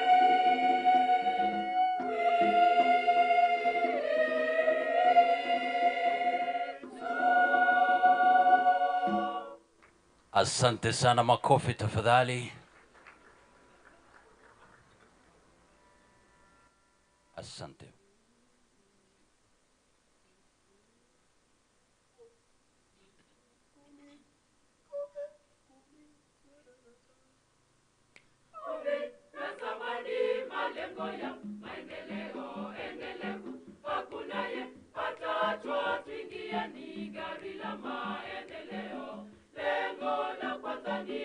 kutokomeza umasikini na unyanyapaa. Tumepanga sawasawa, ila tumetenga kando umasikini wa kila aina unaweza kuangamizwa. 17 ni malengo ya maendeleo endelevu. Hakuna yepatacho, tuingieni gari la maendeleo. Lengo la pili ni kutokomeza ukosefu wa chakula na kuwa na uhakika wa chakula, lishe bora na kukuza kilimo endelevu. Lengo la tatu ni kuhakikisha afya njema na usawa wa rika zote. Panda hima, panda twende, kweli gari laondoka. Lengo la 4 ni kuhakikisha elimu bora na yenye usawa kwa wote na kutoa fursa kwa wote kujiendeleza. 17 ni malengo ya maendeleo endelevu. Hakuna yepatacho, tuingieni gari la maendeleo. Lengo la 5 ni kuwepo na usawa wa kijinsia, uwezeshaji wa wanawake na wasichana wote. Lengo la 6 ni kuhakikisha upatikanaji, usimamizi endelevu wa maji, usafi kwa watu wote, maji na usafi kwa watu wote. Nishati safi na nafuu ni lengo la 7, ajira stahilifu na ukuaji wa uchumi. Lengo la 8, 17 ni malengo ya maendeleo endelevu. Hakuna yepatacho, tuingieni gari la maendeleo. Lengo la 9 ni miundombinu imara, himiza ujenzi wa viwanda unaohusisha watu wote na wenye kudumu na kuhimiza uvumbuzi. Lengo la 10 ni kupunguza hali ya kutokuwepo usawa ndani na miongoni mwa nchi mbalimbali. Kuweka miji na makazi ya binadamu kuwa jumuishi, salama, imara na endelevu ni 11. Na 12, utumiaji, uzalishaji wenye kuwajibika. 13, kuchukua hatua za haraka kupambana na mabadiliko ya hali ya nchi pamoja na athari zake. 14, kuhifadhi viumbe na mimea ya baharini, kulinda uhai wa viumbe na mimea kwenye nchi kavu ni lengo la 15. Amani, haki na taasisi imara zenye kuwajibika katika nyanja zote ni 16. Lengo 17 ni malengo ya maendeleo endelevu. Hakuna yepatacho, tuingieni gari la maendeleo. Tuende ushirikiano wa kimataifa kwa maendeleo endelevu, lengo la mwisho. Asante, makofi yao tafadhali, Makueni County Choir. Asante sana. Sauti tafadhali pale. Asante sana. Mheshimiwa Gavana, tulizungumza, wakulima wakazungumza. Sijui kama tuweza pata menti pale, tuangalie tu hizo picha kidogo. Menti pale. Aha, tutakuonyesha bas full. Tukawa na Agriculture Makueni Kenya News Agency, hawa wote wako hapa. Wakasema kuna kitu kimoja, wakulima tujipange. Wakulima nini? Aya, nami na hadithi ya haraka presentation. Na hadithi ambayo ilikuwa imetumwa kitambo sana, ya watu fulani walikuwa wameketi mbali na chakula kilikuwa katikati yao. Sasa hawa wenzetu wakawa na vijiko virefu sana. Sasa huyu ajaribu apate chakula ajilishe mwenyewe, lakini kijiko chenyewe ni kirefu sana. Sasa yule mwingine akimwona mwenzake amechukua chakula, anampiga. Sasa wakaanza vita pale, wanaanza kupigana, huyu akimwona huyu anamfika, anampiga. Sasa ikawa sasa nani atajilisha sasa? Lakini hapo ndo wakapata maarifa ya kwamba nikitumia kijiko changu kumlisha mwenzangu, na sote tulishane, tuwe kitu kimoja, basi tutaweza kubadilisha maisha yetu na ya wale wote ambao watakuja baadaye. Na hapa tuna watu, kuna mmoja ametoka West Pokot, makofi yao tafadhali. Kuna Malindi, Kwale, wote, Murang'a, kuna Meru, wote wako hapa. Tunasema tufanye kazi kwa pamoja. Na leo tunashukuru sana. Hebu tutizame video hii, halafu pia wasichana wetu kutoka shule ya upili ya Makueni wako hapa baadaye. Lakini kwa sasa hebu tusikilize.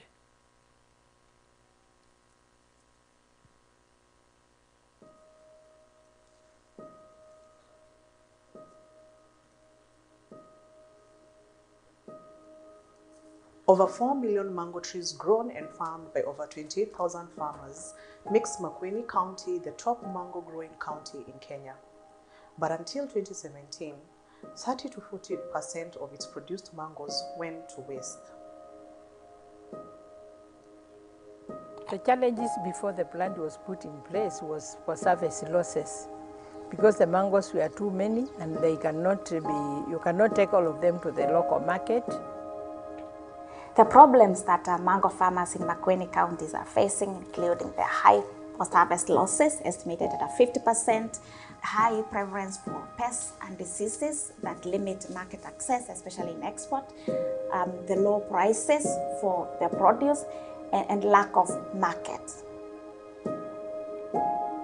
USAID's Resilience Learning Activity through the Southeastern Kenya Coordination Mechanism brings county government and USAID partners together where they can share and identify problems impacting the county. The sequencing and layering in Kalamba fruit processing plant is an example of what coordination can do. After the intervention and the change in the policies, the fruit processing facility was opened to other private fruit processors. A new market was created for farmers that could absorb all the surplus produce of fruits within and without the county government. We worked with KFIS to create pest-free zones in Makueni County. This enabled farmers to produce better quality mangoes, reduce post-harvest losses, and are able to send more mangoes to the market, including export market. The impact has been in increased production for mango. Makueni is now the leading mango producer in the country, and reducing post-harvest losses. We are now at about 35% from the 50% that we had before. Now I can say through the support, I've saved 90% of my produce.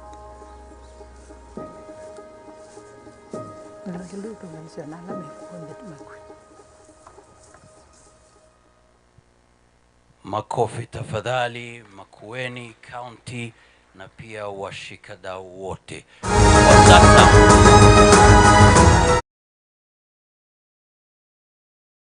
Kuja. Na pia tuna washerekea wale wote, all the sponsors, thank you so much. Makofi to all the sponsors. Asante sana. Makueni girls, karibuni sana. Karibuni, karibuni.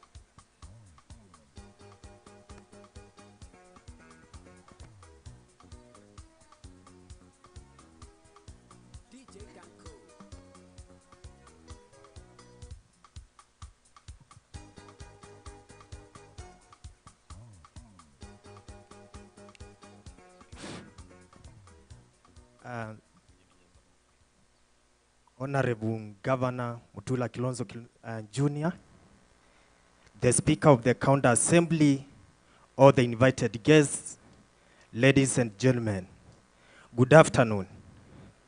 In front of you is Makueni Girls Secondary School, ready to sensitize you and also entertain you on the value of mangoes grown in our region. So be ready to be sensitized on this first national conference of mango growing in our place. Enjoy. Thank you.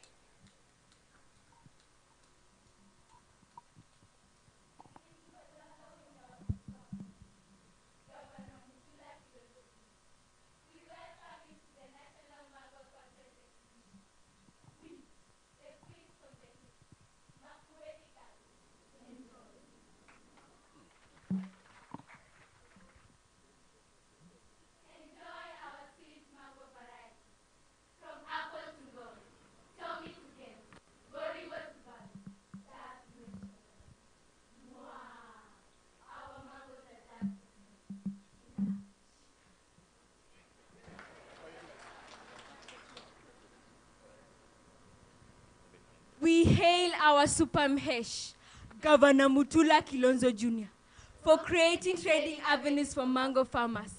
Now clients flock in shop for stock, for fruits, pulp, and juice. The best value addition we get from our mangoes. Wow ni wako ikanesa no lungalu. Asante Mhesh for putting our county on the map.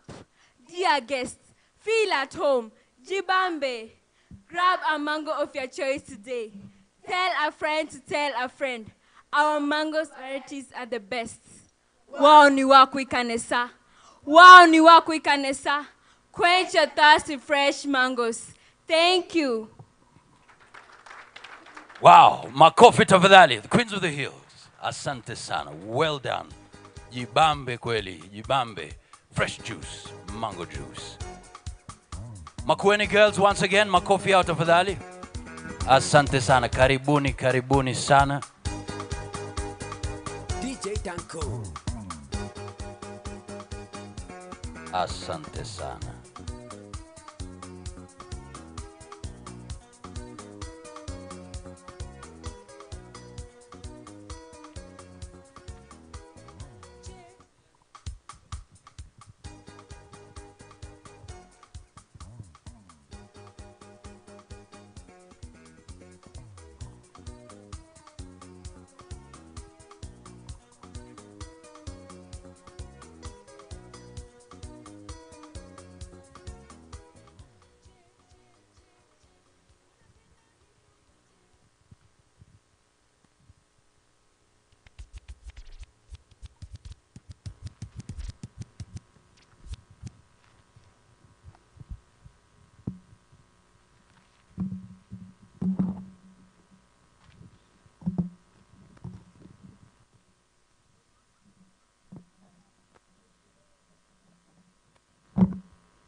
Kaunti ya Makueni twajivunia ugatuzi tangu kupata katiba mpya. Twawashukuru viongozi wetu juhudi zenu kwa kueneza ugatuzi mashinani. Hongera ho hongera, leo ni siku kubwa kwetu sisi kaunti ya Makueni. Twajivunia ugatuzi tangu kupata katiba mpya. Twawashukuru viongozi wetu juhudi zenu kwa kueneza ugatuzi mashinani. Hongera ho hongera, hongera sana. Leo twasherehekea ushindi wetu wa upanzi wa maembe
Asante sana. Makofi yao tafadhali. Thank you so much.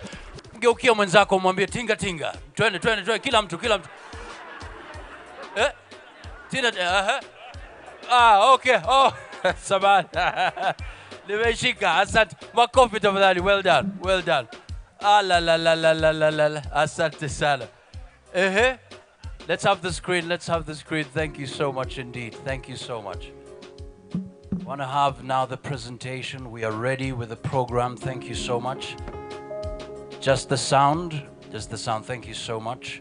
Ladies and gentlemen, to now officially start us off, please.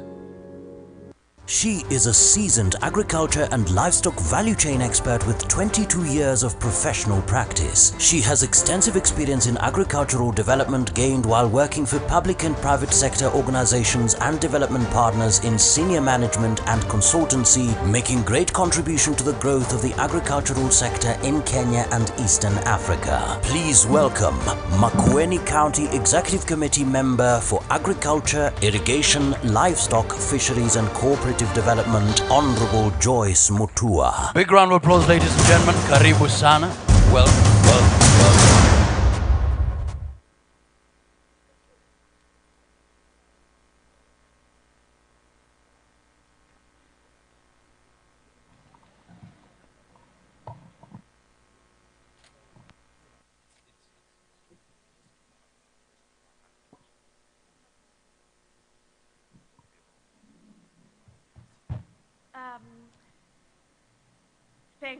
Thank you so very much.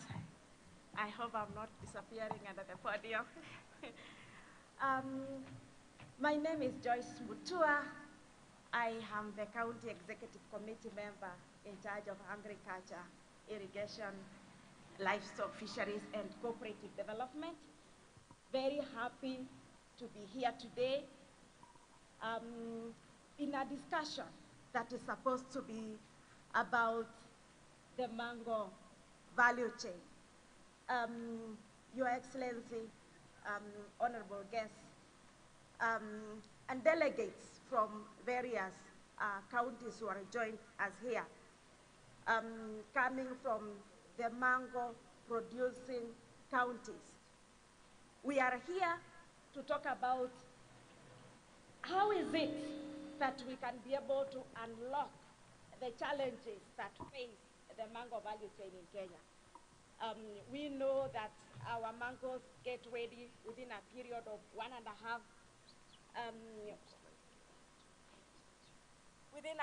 1.5 months. And within that period, we have to harvest our mango, we have to sell our mango.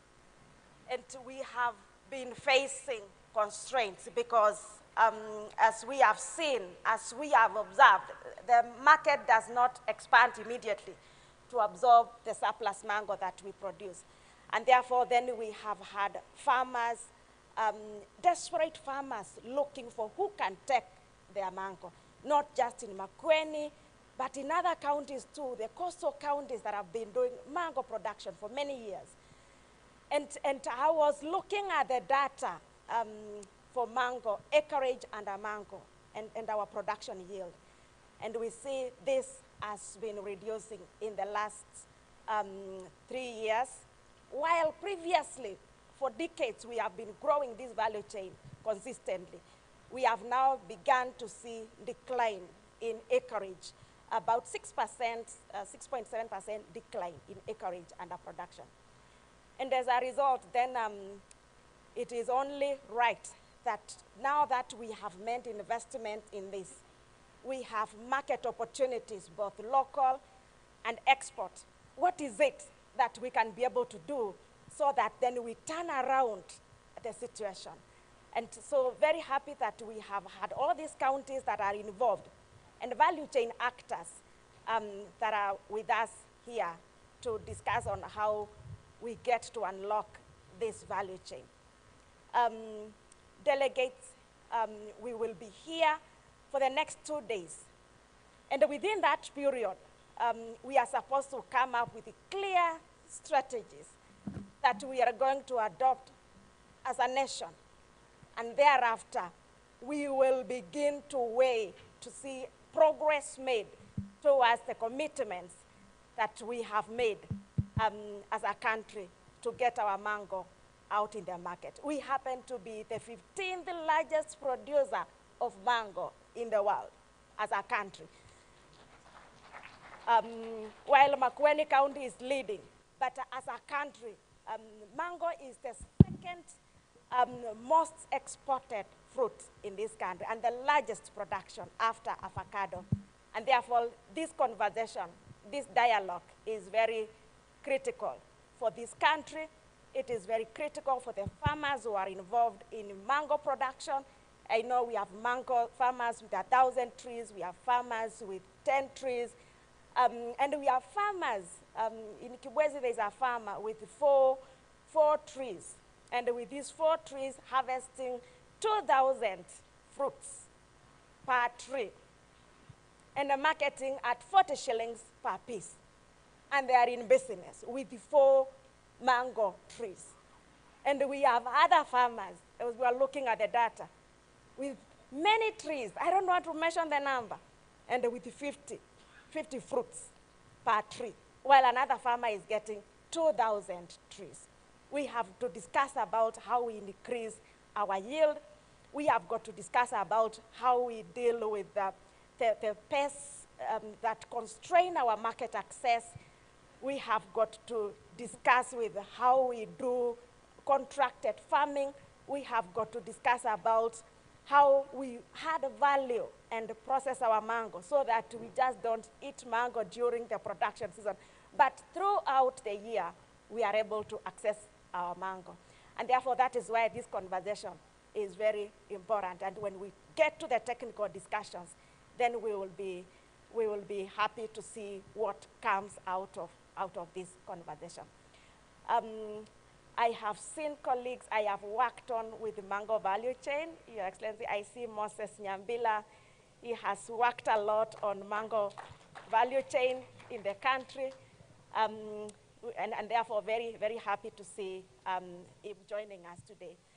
Your Excellency, this discussion, it is only fair that we get to hear this from the farmers. It is good to hear what farmers have got to say about the mango value chain. I know as technocrats we can say A, B, C, D, but it's what the farmer can say. And therefore then, I want to invite, there's a representative from Makueni, Phyllis Nduva, if you can come and just get to share your experiences with regard to the mango value chain. Phyllis Nduva has been leading,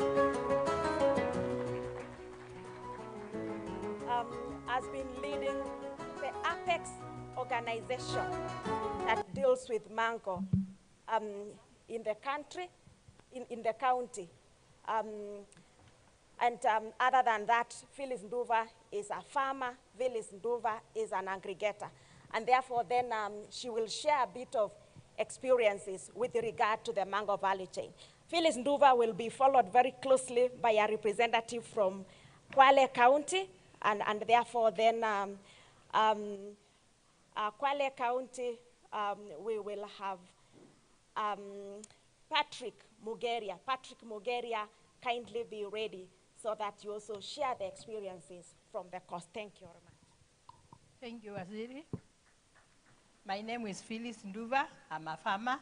I come from WOTE Ward, Potencio Ward, Makueni Sub-County, and I'm a farmer.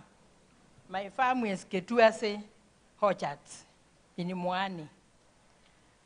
Here I'm going to talk about challenges faced by farmers.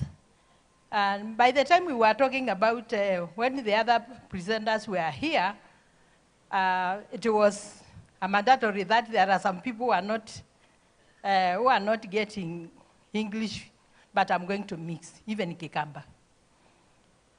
The challenges we are getting as farmers, one is about knowledge about the right varieties and the right rootstock. That was even said by the farmers that they lack that. And that one affects production.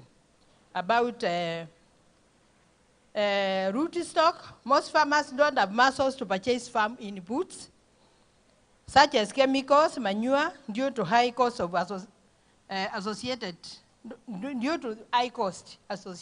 the inputs. The high cost of fuel affects transportation of farm produce to the market. That is some of the challenges we are facing. And the other challenge is climate change effects. As farmers, we are all very much affected by climate change.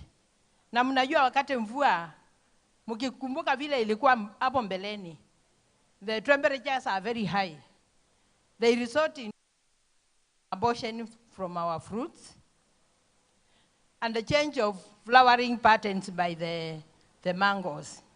Hiyo ni changamoto moja ambayo inagusa wakulima. The other one is emerging of new pests and diseases. Mkiangalia wakulima, kuna wadudu wengi wameingia kwa maembe ambapo wanatusumbua sana. Kwa hivyo, hiyo ni changamoto moja kwa wakulima ambayo inatuzuia kufanya nini? Kuzalisha maembe na kutunza maembe. Kwa hivyo, tuko na hiyo. Ile ingine ni extension services. Our governor, unajua, extension services it is decreasing. Wakulima ni wengi, extension staff ni wachache. Kwa hivyo, tunataka extension iongezeke. Lakini nitawaambia vile tumeona kama Makueni itaongezeka. Post-harvest losses ni mingi, na hiyo inachangiwa na poor road network. Wakati kumenyesha, kuna mahali pengine kuna maembe ngari asiwezi fika huko. Poor storage facilities are also cause of post-harvest losses. Other causes are lack of market information, poor use of chemicals, over-reliance of rain-fed agricultural adaptation.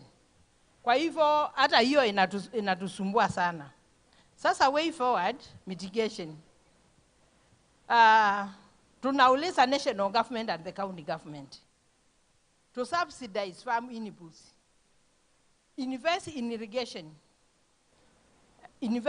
irrigation infrastructure for farmers to grow mango throughout the year, using the green energy, whereby those water can be pumped with the solar panels. So that is one we are looking for the county government and the national government to do that. Use green energy instead of fuel, dry mangoes to extend their shelf life. Put in place hot water treatment technology. Those are the technologies which are emerging in a result of the fruit fly. Because fruit fly, we are still campaigning for the fruit fly, but we need to see how we are going to manage to get our mangoes to the market. Adaptation of value addition, so as to address post-harvest losses, put on cold storage. Cold storages now, they can use green energy. Last season, we had one in our cooperative, which was using solar, and it was working very well. So those are some of the technologies we'd like to request the county government to do under the national government. And here we are as Makueni, we have our milestone we have gone as farmers of mangoes under the county government of Makueni. One of the milestones of Makueni County as construction of the Kalamba. You saw the plant there, processing, to stabilize mango prices and reduce post-harvest losses.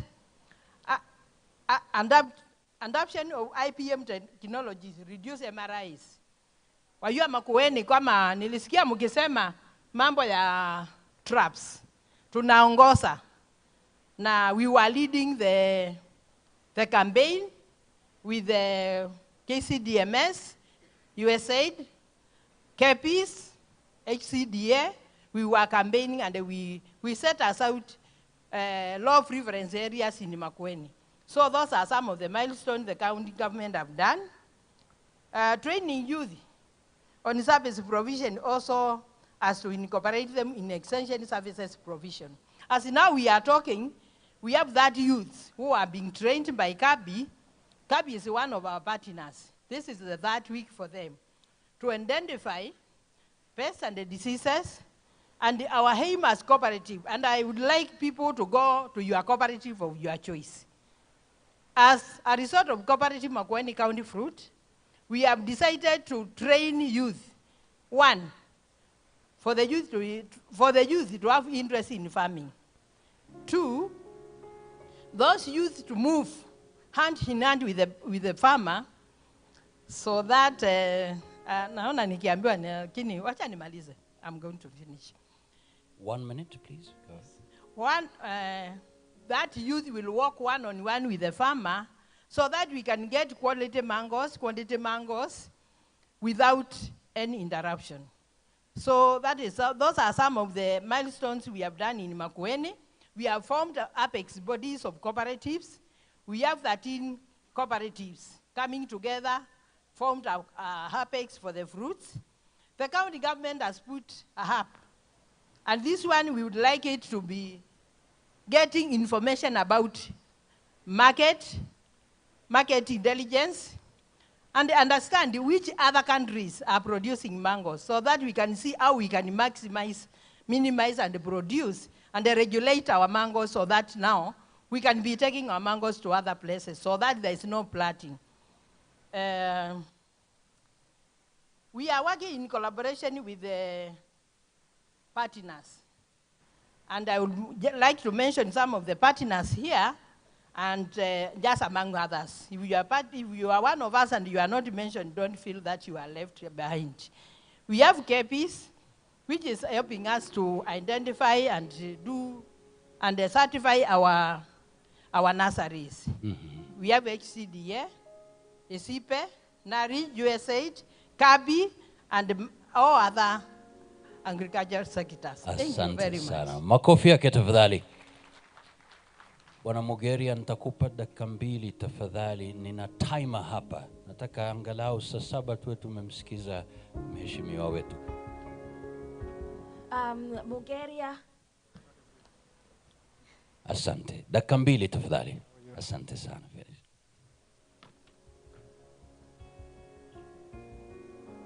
Hello, good afternoon, everybody. My name is Patrick Mugera from Kwale County. I'm a farmer at Kwale County. So I've been asked to just say some of the challenges that we've had as farmers in Kwale County.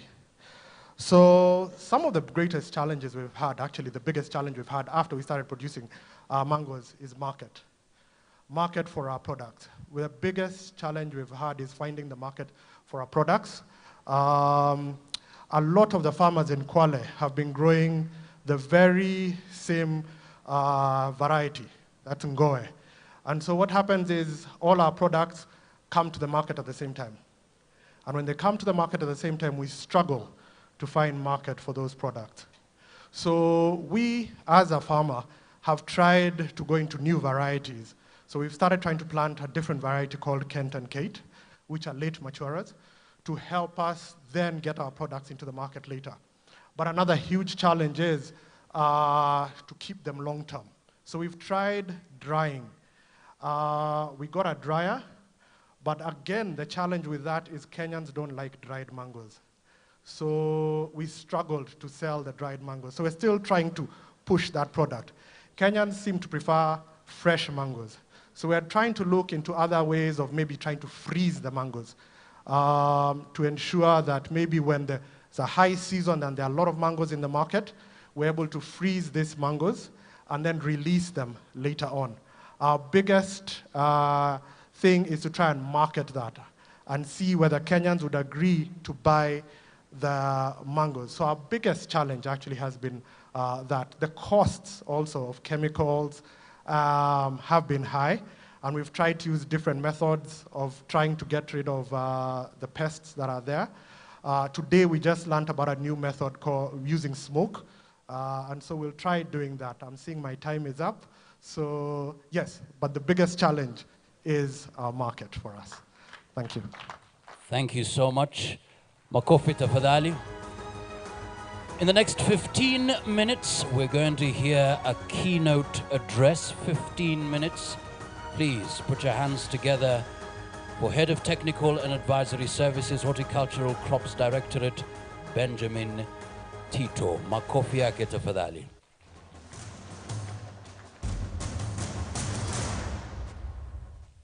Please be guided by the timer here, 15 minutes.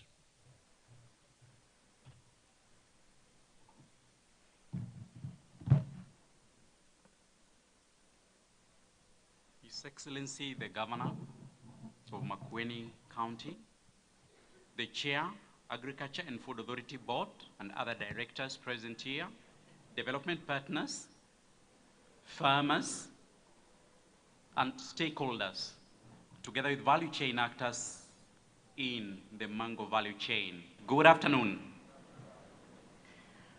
I am giving you a sneak view of the entire value chain of mango, looking at where we are going, where we are coming from, and the futuristic approach into ways in which we can be able to look at the mango value chain. And part of the reasons why we are here is because of the healthy benefits that we get from eating mango. It is obvious that a fruit will always contain sources of vitamins, fiber, and some minerals. And that is part of the reason why we think of looking at eating fruits, particularly the mango. But further afield, then, we also need to do a global trend analysis and know where is it that we are moving. And looking at all the continents that are keen growers of mango, from the North America to Europe, to Asia, to South America, as well as Africa and Middle East. We have commonalities as well as disparities within these regions. And if you look further afield into the northern part of America, then you do find that currently, because we are looking at the trends, there is current consumption of what my colleague who has just left here has been talking of. The frozen fruit is becoming a key trend. Probably it's something that we may think as Kenyans, whether we can buy into the idea of eating frozen fruits because it is what the world wants. And there's also an high importation of fruits from other regions into that part of the world. In Europe, the trend is gaining on Kate and Kent varieties. Do remember that these two varieties are fiberless. So we are moving away from those varieties that have fiber in them to those that do not have fiber or have very little fiber. Further into Asia, then there's a lot of investment in technology, particularly in warehousing and transportation. And here we are talking of transportation of produce using refrigeration, trucks, reefer containers, and the rest. And the trend is also moving towards organic farming, which is something that we may need to look at, in which we can be able to further expand our approach to the mango value chain. Into South America, we are also having an increase in the number of farmers that are doing mango, but using the cooperative movement approach, something that we really need to adopt so that we can be able to aggregate our produce. Then we look at what is the key driver, what is restraining the value chain, what opportunities do exist, and the challenges that we can be able to look at ways in which we can go around them. And the key driver to this is the growth in the beverage industry. We already know, and we have seen part of the team that was moving around, how there's a lot of investment in the beverage industry, starting from the fresh juices together with the concentrates and others. That is one of the drivers into mango. The other one is on the high demand for mango, which is now making it possible for us to shift preferential treatment on either organically grown or the conventionally grown mango. And there's also an existing opportunity which is coming into flavorings of either yogurt, milk derivatives, and even other types. But this is restrained by the fact that mango is seasonal. And being seasonal, then it can only be available within a particular period within the year, and the other part of the year, then it is unavailable. So what do we do to extend and make it available throughout the 12-month spread within a year? Those are some of the restraining factors. And there's also declining production, and the governor did allude to that, because there's no preferential gain out of what farmers are getting in terms of production. However, there do exist an opportunity which we may look at, and this is on the increase in terms of the health benefits that we derive from eating mango, amongst many other fruits. But there's also a complementary element that we also need to look at, because mango, with its seasonality and a common factor of all fruits being seasonal, then you find that then we can be able to complement the different varieties of fruits that we get, but have a source within the year that we can be able to derive. But the challenges that we need to grapple with, and some of them have been alluded by the farmer here, then is the variability and the inconsistency in the varieties that are grown. Kenya prides itself, and Makueni for that matter, is the key producer of apple mango. I want us to remind ourselves that apple mango is no longer the world preferred variety.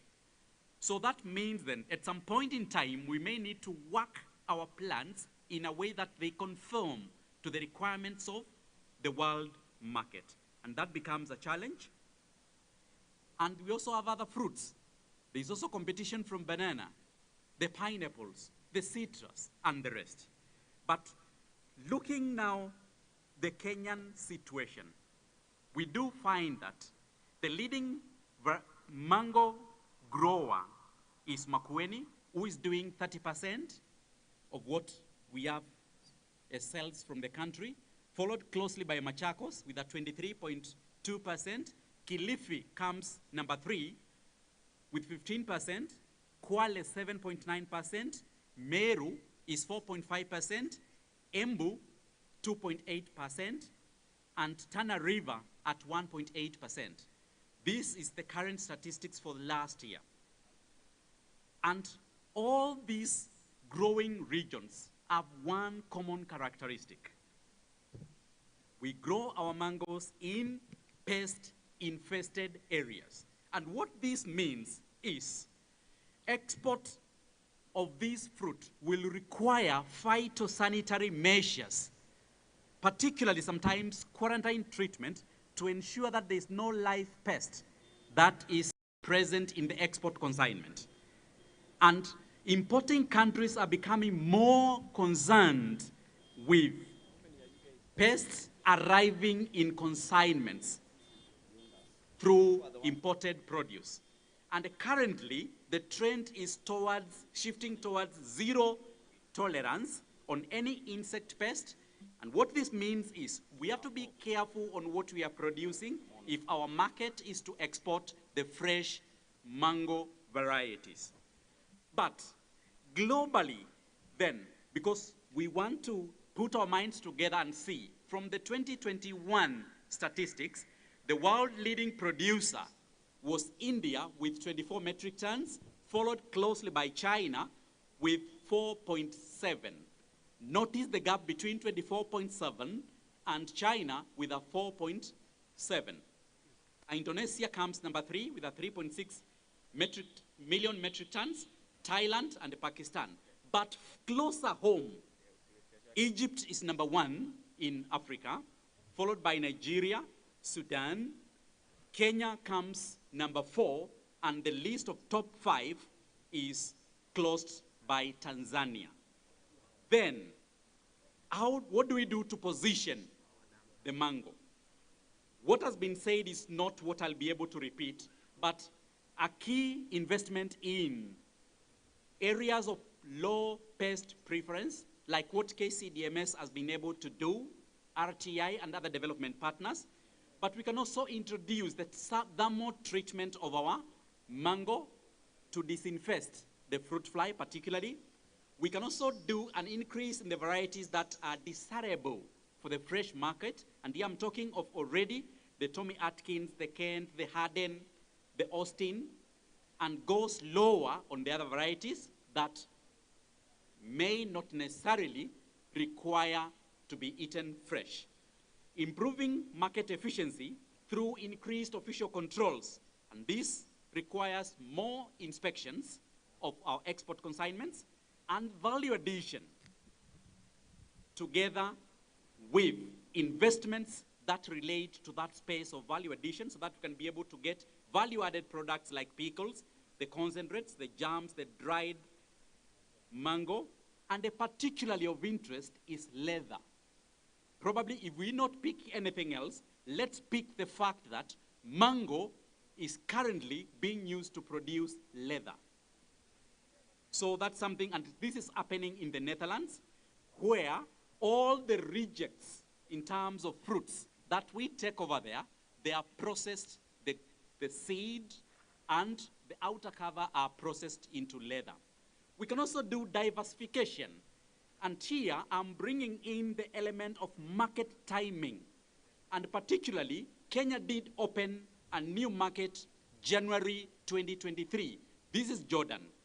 And we can also look at other countries increasing the market share, like in the UAE, in Japan. Through multi-stakeholder partnerships, we can also revitalize the mango value chain, and this is one such forum where we are doing that.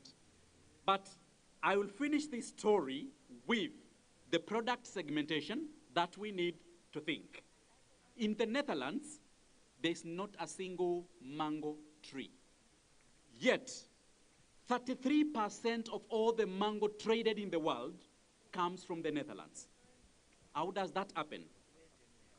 Netherlands will pick fruits from across the globe and sell. So it's also a model that we can be able to think as a country whether we want to do that, because you find that that is also a key element in terms of business. The small areas, southern part of Europe, a country called Spain, grows particularly a variety that is very important called Austin, and the variety that can do very well in Kenya, and something that we can also be able to do and increase our market share using the same. But for those that are interested in doing business, then the place to look at is Germany and the UK. Hello? Germany and the UK, for those that are interested in doing business with these fruits. In the future, we already see by the year 2030, the demand for mango will have grown by a margin of 4.9%. And what that means is we have to look at the opportunities that we have now and make them palatable for us to be able to achieve that dream. What is now the next step for us? We have a draft national mango promotion strategy that will be coming out for validation, probably later in the year or in the coming year, and that's something that we need to look at. Then, investment in the special economic zones, and the Kenya Kwanza government has already alluded to this investment in special economic zones for value addition and product transformation, aggregation of produce, and the use of the cold chain infrastructure, and strengthening the cooperative movement. Because if we don't do that, then we will not be able to bulk our produce for market. Lastly, we need to do aggressive marketing, both online and offline, because it is the only way in which our fruits can be able to get into the market. That is the end of my presentation. Thank you. I have 47 seconds left. Asanteni. Well done, well done. Thank you so much. Makofi tafadhali, asante sana. Bwana Tito, thank you so much indeed. Ladies and gentlemen, online marketing. So please, if you're here, all the quotes, the Twitterbles, please go online, use the hashtag Kenya Mango Conference and post it online. In the meantime, Mark Wood Group is ready, mentored by the governor himself. Makofi out over that. Well done, well done, well done.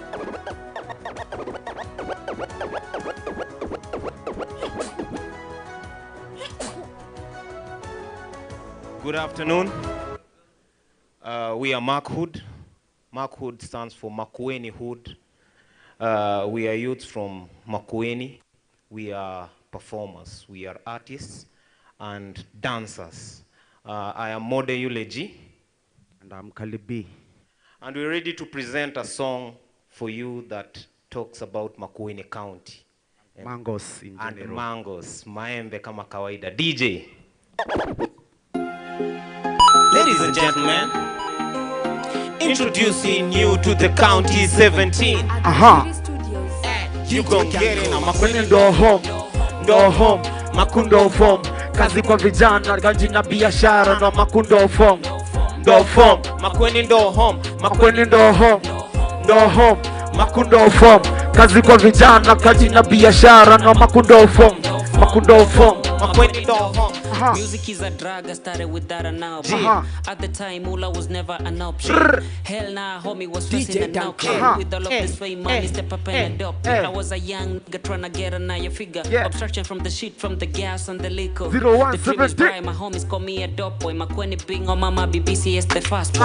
I'm rapping Marco. Man, I'm feeling so good. Busy with Masako. Big up to Masako. Kitui hadita. Oh, Makueni hakuna chuki hatuna time ya wadaku.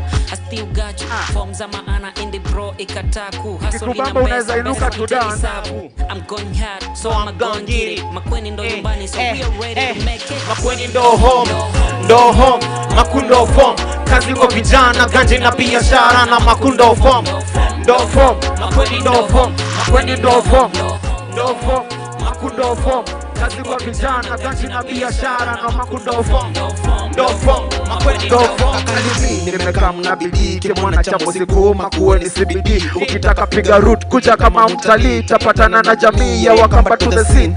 Cheki tumeweza na tuendene, sa viongozi wa janja, wani wakwekane, sa viongozi wa chemba. Mandhari mutapenda, maembe na kajisi kidogo jan to December. Makueni ndio home, tunafanya mariform, katupata kwa machungi, nara tuko jump. Up to the top, tumetoka kwa below. Sa God name, so we are better than before. Cheza kilume kama unapenda dance.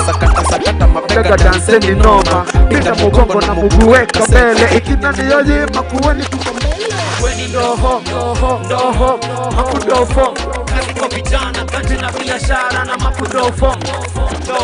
Makueni ndo home, Makueni ndo home, makundo form. Kazi kwa vijana, ganji na biashara, na makundo form. Makueni ndo home. Siko wrong, nikisema 17 iko better than all. Makueni ndo form. Toka before we mukamba mujaka jo makundo code. Fika mukatu kuseti avocado. Export safi straight to the airport. Silutu we masko mulala hapo kando. Kifika piga rest ukiletoka kesho. Pale matiso kwa bigi wagawewo. Bistifiti wanuza kambaka leso. Marioni Probox ukalamba. Fruit processing plant ya Ukamba. Pia junction makutano matawa. Lalo kifika wote hapo ndio ipota. Santa ni nini utapata wapa. Obisi wangaba na motula kawaya. Makundo form. Kazi kwa vijana, ganji na biashara, na makundo form. Makueni ndo home, makundo form. Kazi kwa vijana, ganji na biashara, na makundo form. Makueni ndo home, makundo form. Kazi kwa vijana, ganji na biashara, na makundo form. Makueni ndo home, makundo form.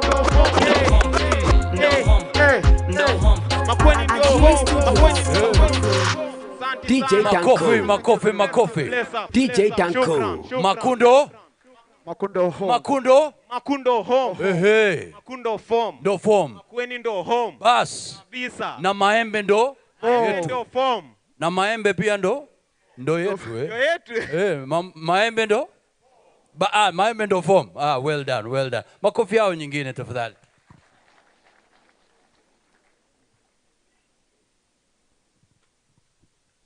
In the next 3 minutes, I'd kindly request the next speakers, please, because of time, keep it 3 minutes. I have a timer here just to guide us through. Ladies and gentlemen, our next speaker, a big round of applause to Director, Office of Economic Growth and Integration, USAID, Matt Hutchison, who is represented here. Makofi tafadhali. Representing him. 3 minutes, please.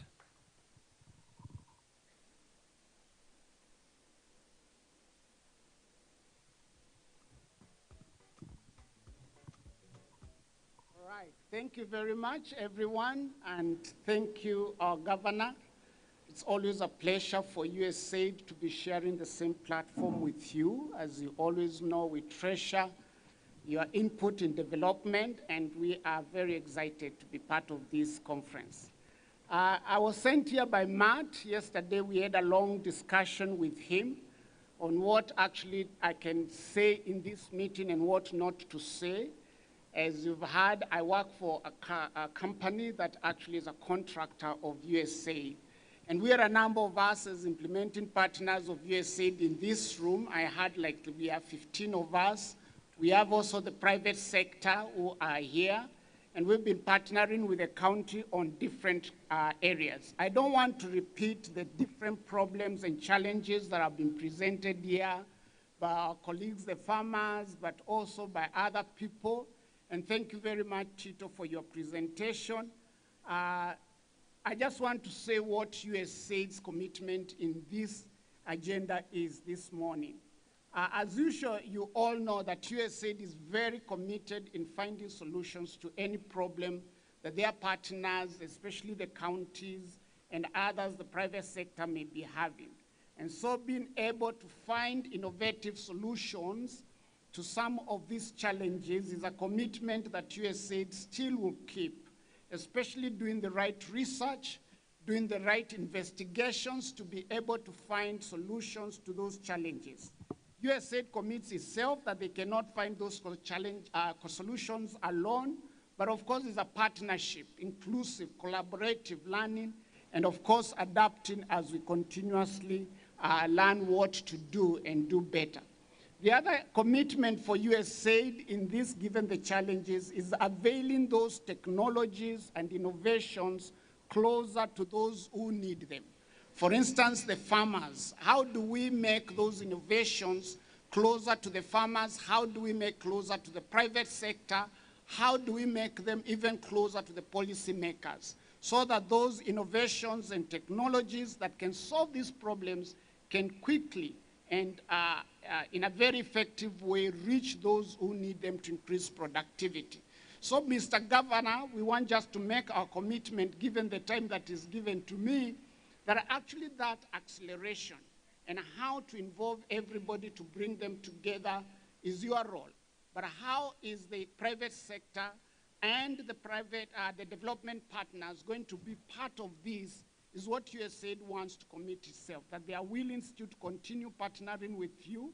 We are willing still to continue moving this agenda ahead with you, creating the right relationships so that at the end, the benefit is to all of us as a country. And we are able to measure the impact that actually we can cause in the process. Otherwise, asante sana, and thank you very much. Thank you so much indeed, asante sana. I think it's exactly 1 p.m. Ladies and gentlemen, up next, please welcome Makueni County Speaker, Honorable Douglas Bilu David. A big round of applause. Karibu sana, 3 minutes, please.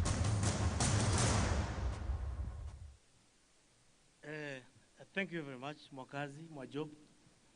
Your Excellency, the Governor, the Deputy Governor, the Chairperson of the FA, Mr. Corneli Serem, Lady Justice Matheka, representing the arm of government, that is Judiciary. We acknowledge you and your presence and participation on this. The farmers present here, development partners represented by USAID, or rather led by USAID, and traders. Good afternoon.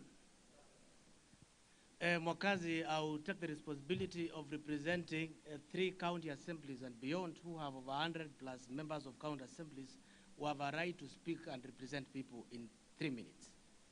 And I think I'll beat you in that. But just for the sake of respect of the members who have adjourned the assembly and the sittings today to participate in this assembly, please may you be standing.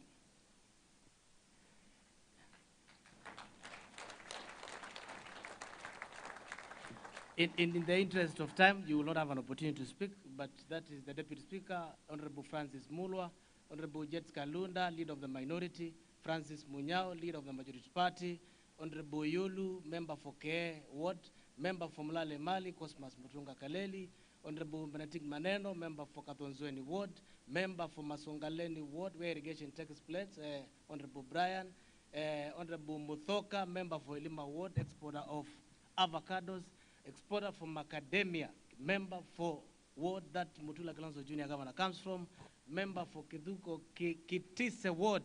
We are trying to export some goods from that area. Member for Ngu Masumba Ward. We are trying some agribusiness there along Moni River. Honorable Member Jagi is a special elect MCA. Member for Thanke Ward is in tourism. He takes care of our elephants.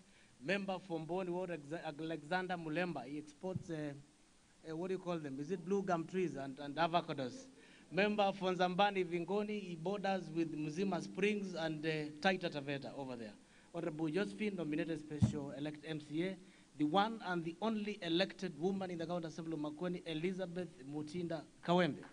Over there, that lady. Honorable Sharon Mutinda is a special elect by Weber Party. Honorable Felix Mateso, the Ost MCA, who does aggregation and marketing.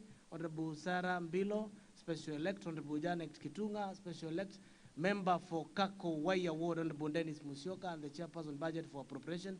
He has to ensure that there's appropriation for agriculture in this budget.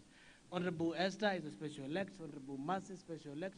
Honorable Elizabeth Mutindi Kio, she resigned from Boni Girls Prestigious Schools, teaching German education, to come and represent young people in this assembly.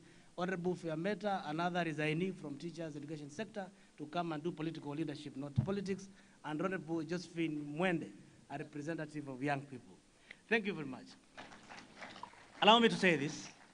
We as representatives of the people, and having listened to 2 representatives, that is Phyllis Dufa and Mugeria, they've said 2 things. One, the responsibility of the farmer, it is to grow, it is to plant and to grow, and they expect money in the bank. So in between, there is a problem. To plant, to grow, to market, to get money in the pocket so as to pay school fees, medical bills, good housing, good diet, and ABCD. And when I was thinking through that, because I do not want to read what was written as official speech because it's out of context to some extent, I will not be representing the 2 who are representatives of the people. I've realized that the government and partners have a responsibility to facilitate the gap between planting, growing, and the money that should get into the farmer's pocket, which is the government and the partners present here, and they are here. And therefore, I think as a government, we have a responsibility to manage the problems on value chain addition and treasures. But more importantly, I want to say what we do as county assemblies. We have a responsibility to deliberately allocate resources in agriculture sector, value addition, and particularly on the mango sector, for 2 things. One, we must legislate, make deliberate laws that protects the farmers from the middlemen. If we do not do that, then this conference will be as beautiful as a flower that will wither in the evening. And therefore, members of the county assembly affected by mango and fruit development chain, we must deliberately legislate to protect the farmer in that aspect. it is important for us to amend the laws and govern the cooperatives management in this country. We have the national law, but every county has to domesticate laws that to manage the cooperatives management, because a lot of farmers' resources are being mismanaged in circles and cooperatives, and therefore farmers losing their investment. That is the responsibility of the government, county assembly to legislate, county minister to make proposals on who have stolen the money, assembly will recommend investigation, and long after they will meet Justice Matheka somewhere, and you take them to the right place. Now, thirdly, we have a responsibility to staff. I must confess, majority of staffers in all county governments are officers that were seconded in 2013 from the national government, and they're about to retire in the next 2 years, all of them. Counties must allocate resources in staffing, not in ward administration, not in civic education, so many of them, not in other sectors, but favorably favor the agriculture to have a technical officer, at least in every ward. That is the responsibility of the Minister for Finance, propose the budget to the county assembly so that we have the extension farmers. And then lastly, is supporting the marketing authority in every county. We have a law that is in place, but it requires financial autonomy, management, and the way it's going to run the affairs so that it is a body with corporate succession. It can make decisions, it can sue, it can be sued, it can engage any other development partner without necessarily being bogged down by the bureaucracies from the office of the governor to the village. I think that is important. And therefore, on behalf of the legislators, we have a take-home, an assignment that we will do. Thank you very much. I have 5 seconds remaining, and therefore I think I've been Mwakazi in representing of 120, speaking for 3 minutes. Asanteni sana, Mungu abariki Makueni. Thank you so much. Makofi nyingine tafadhali.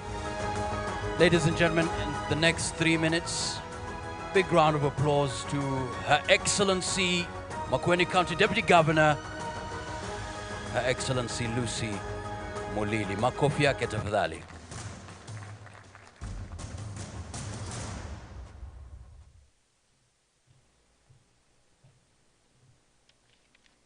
Thank you very much. Good afternoon.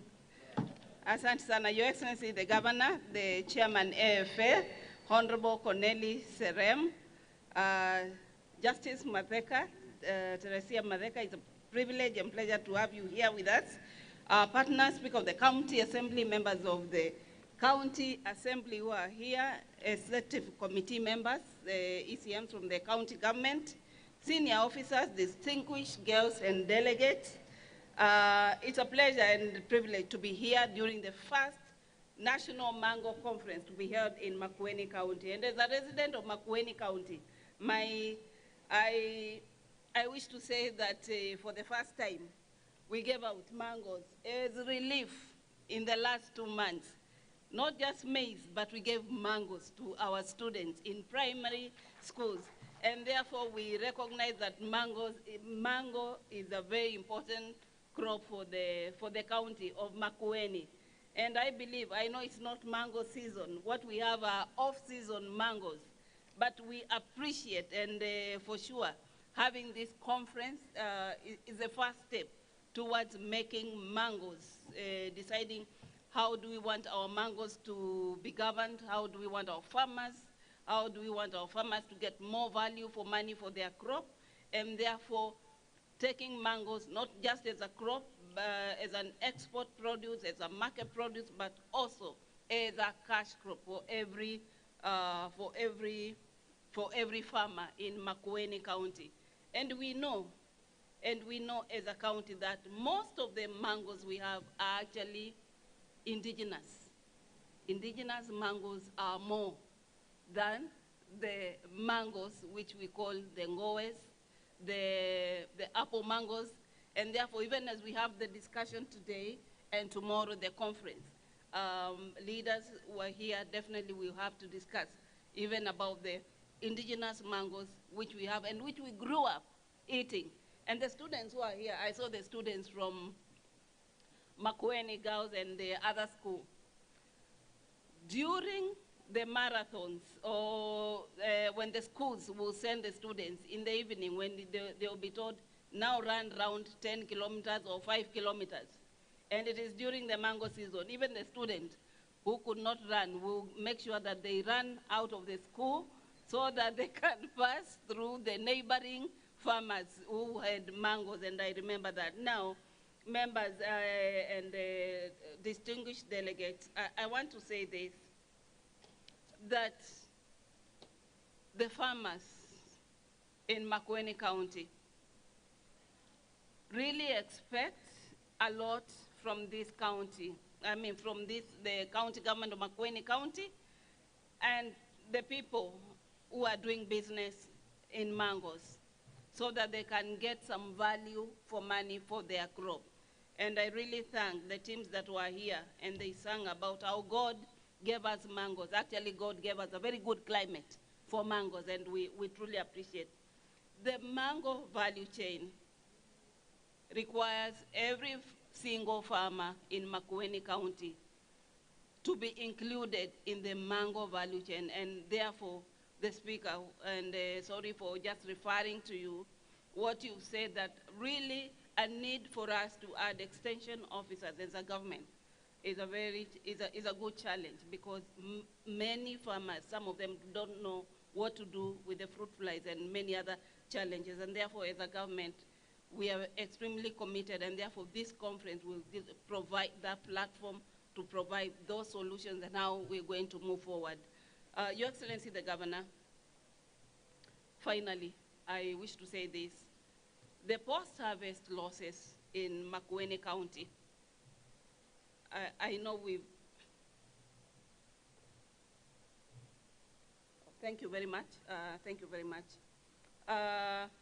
The post-harvest losses that happen in Makueni County of mangoes, they are in millions of kilograms. And therefore, the very need for us to adopt modern ways of absorbing the post-harvest, so that the post-harvest losses are few for the mangoes. And therefore, we know we have partners who are in the mango business, and therefore, it's our responsibility as a county government and as partners who are here today to absorb, to make sure that we are able to reduce the post-harvest losses for the farmers, get new markets for them, and make sure that farmers get money in their pockets. And therefore, we thank you and the HCDA and the other partners for organizing this conference. Now, I wish now to welcome the county commissioner who is with us here to come and make his remarks. Welcome the county commissioner, Makueni County. Karibu sana.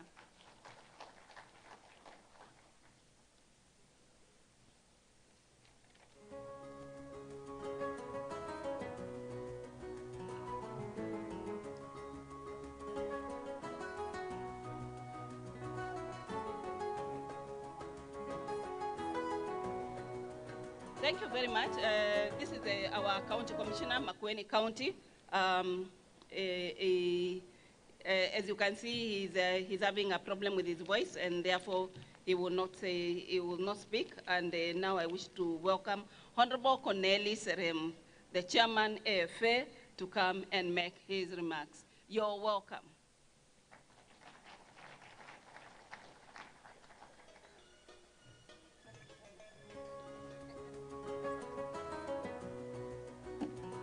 Maybe for the record, it is AFA, not AFA. It's AFA. It's something else. It's AFA, AFA. The governor, deputy governor, the speaker of this great county of Makueni, the CECs present, the MCAs that speak for the many in the villages, all guests present, good afternoon. With me here, I have a team of employees from AFA who are among us. Can you all stand up, please? AFA team. Thank you. With me also have a director, Dr. Langat. There you go.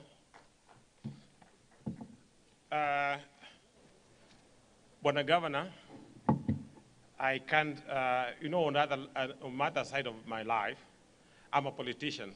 But today, I stand representing an institution. So my speech is more of a formal speech, Mr. Governor. So I know you know me from the other end. But today, I'm on this far end, Mr. Governor. It is my pleasure this day to join the Mango shareholders during this inaugural National Mango Conference. This is especially so far for me, since this is my first stakeholders forum as attending here as the chairman of Agriculture Food Authority, AFA.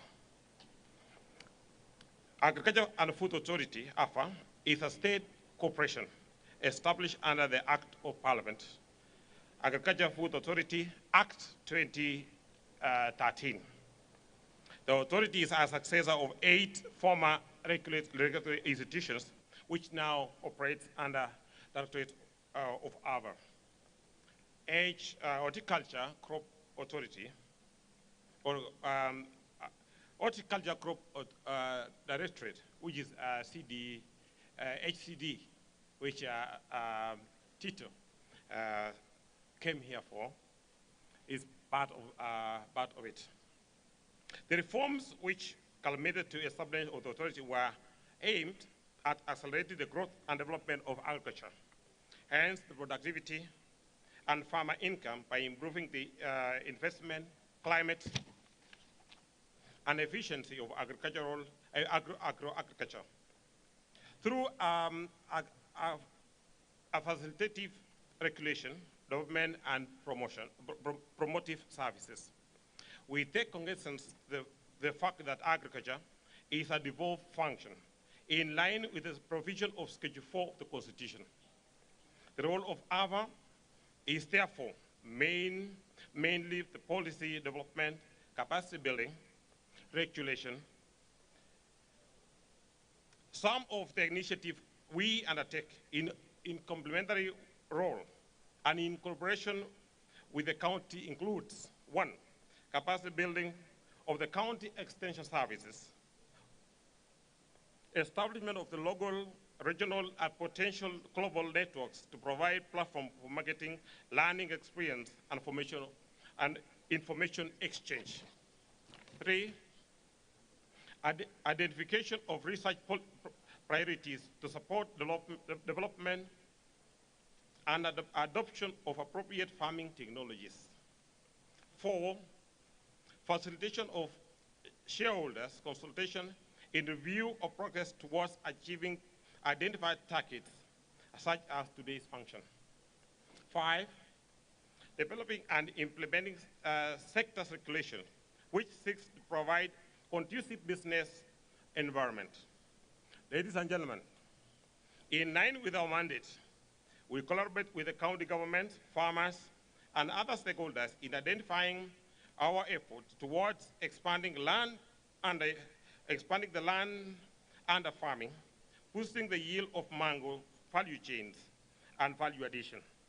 It is for this reason, therefore, that we are here today to deliberate specifically on various aspects affecting mango farming with a bid to address the issues affecting the value chain from the farm to the market. I note and commend the farmers in this region, specifically Makueni County, Machakos, Taita Taveta, Tana River, Kilifi, Muranga, Meru, Embu, Kirinyaga, for farming prominently in mango among other horticultural produce. It is our desire that farmers take advantage of the agro-ecological suitability for this value chain to maximize on production and optimize all new returns, as this will improve the livelihoods and build this country. As farmers, and for your farming initiatives, we at AFA commit to implement our strategies in market development and and value addition to ensure that our produce find lucrative and sustainable market locally, regionally, and internationally. These initiatives are informed by the need to expand our global market share beyond traditional market, with view of to fetch the best prices and therefore ensure the good returns to farmers and other players in the value chain. Ladies and gentlemen, I would like to take this opportunity to sincerely thank the Governor, His Excellency Mutua Kilonzo, Jr., CBS, and the team for the partnership and support that we prepared for this field day. Indeed, our initiative in the agriculture sector. This collaboration is important in ensuring the synergy and efficient implementation of our development programs going forward. I also thank development partners who supported the event by way of sponsorship. I specifically thank USAID, the Micro Enterprise Support Program, Kit Exporters, PAIR, UNIDO, Green Life for their financial support in this event and our continued partnership in other initiatives. Last but not least, I thank our exhibitors for those who participated and those who contributed towards the success of this event. With these few remarks, ladies and gentlemen, I take this opportunity to thank you all on behalf of the Board of Directors. We look forward to working with you closely for the benefit of agriculture and the country at large. Thank you.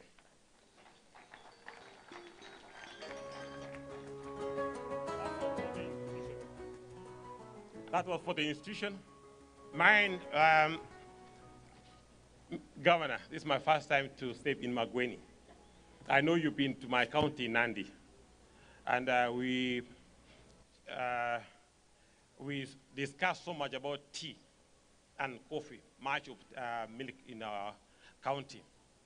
I'm happy that the issue of mango is coming out very clear that you want the people in this region to benefit. I want to assure you, as an institution, that will partner with you, will work with you in this path to make sure that, that the farmers that engage themselves in farming benefit so much, so that this is not just an activity that we are engaged in, but a business that can assist us to have our children go to school, Governor. We have a team of very knowledgeable employees that can work with you. We are all together for the purpose of these great Kenyans.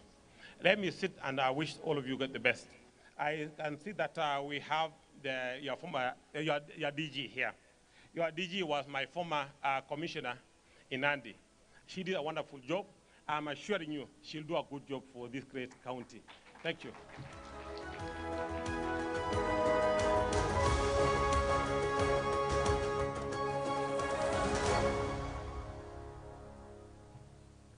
Thank you very much.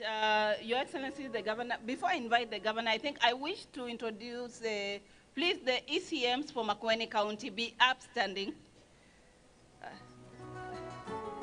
And CEOs, that is our cabinet members for Makueni County government. CEOs, chief officers who are here. Okay, thank you very much. I can see some of them are very busy, but we have two here. Karibuni sana, thank you. Those are the ECMs for Makueni County and chief officers.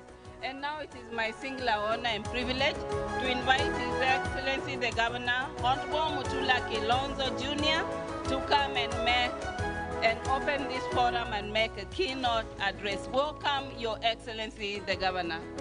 Karibuni sana. Makofi kwa gavana wetu. He is an advocate of the High Court and the Supreme Court of Kenya with extensive experience in criminal, commercial law, family law, election petitions and conveyance. He previously served as Senator for Makueni County. Please welcome the second Governor of Makueni County, His Excellency Mutula Kilonzo Jr.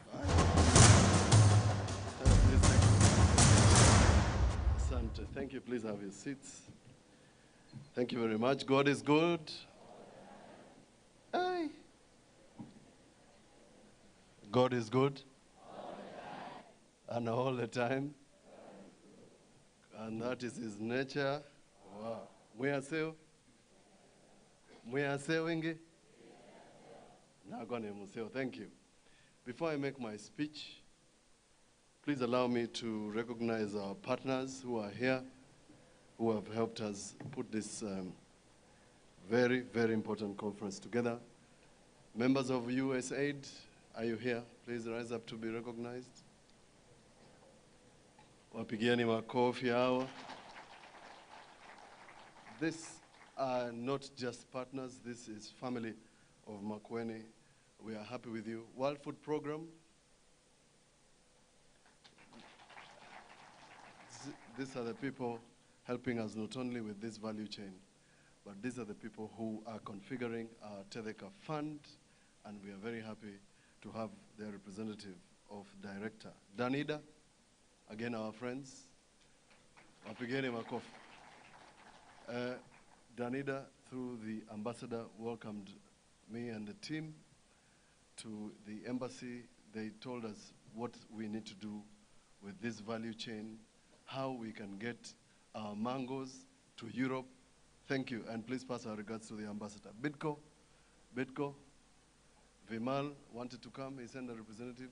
Are there representatives of Bidco? No. World Bank, the people who are giving us, World Bank, do you have the representatives here? No, they didn't come. JICA, do you have the representative of JICA? FAO, Food and Agricultural Authority, SIDA or SIDA, AGRA, our partners, IFAD, and last but not least, MESPT. I hope that is the way they pronounce it. Oh, she's representing them. Pigiani Makofi. I've also seen, of course, the people who pray for us when we make mistakes and when we continue making mistakes. I've seen Father Mungoti, I've seen Major Kasioka. Thank you for joining us today. There's one person who I want to say something, because when you meet them in court, they are not going to say anything, they will just jail you with a few sentences. Judge Madeka, please, could you come and say a word before I make my speech? Judge Madeka is from Makueni. When I met her, she wondered why she was posted here, because ordinarily they don't post judges from their regions, but we know that they know that Makueni produces the best, and they can only have their own. Thank you, Judge Madeka.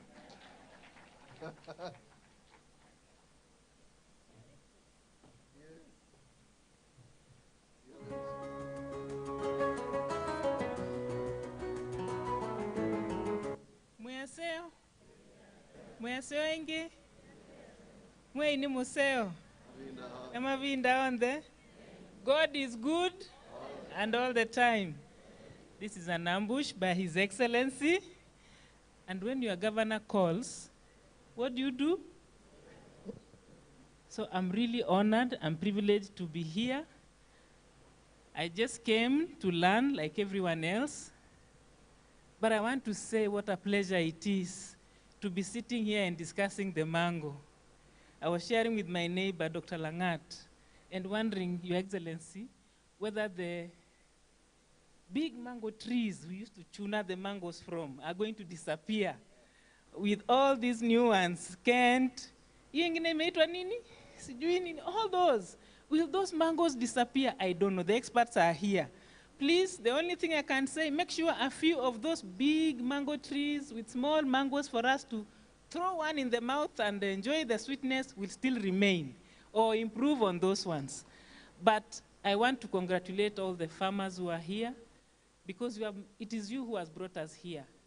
For us, the judiciary, what is our role? You had. When they passed that law to protect the farmers from the people who exploit you, our role will only be to do what? To do what? To implement it, isn't it? Otherwise, thank you so much and all the best during this conference. Asante sana, Your Excellency. it is the only time I can call a judge. We were taught to just bow down and be nice. We have in our midst mango exporters. They are here. Please stand. And the other gentleman, yes, these are mango exporters. Very good. Now, there's a gentleman doing mango crisps. Where is he? Is that yes. Please stand. These gentlemen, you should visit the stand for these good people are doing value addition on mangoes. You'll, for the first time, see mango crisps, in even sweet potato crisps. Please sit. Thank you. Now I have a long speech here, which I don't intend to go through and bore you with details. Sometimes when I stand in front of people like this, I miss being a senator because I used to bang tables. I used to make noise. But as governor, I must find solutions. As an executive, I must find a solution. And I'm glad that all of you are here for this discussion. If these farmers seated at the back were to be given a book to write in the Bible, and I've said this before, if I was not a politician, I would possibly be preaching, and not Mackenzie. These farmers would rewrite the book of Lamentations. They would write chapter 6 of Lamentation. Because for far too long, mango farmers have suffered. For far too long, mango farmers have been exploited. For far too long, mango farmers have been ignored.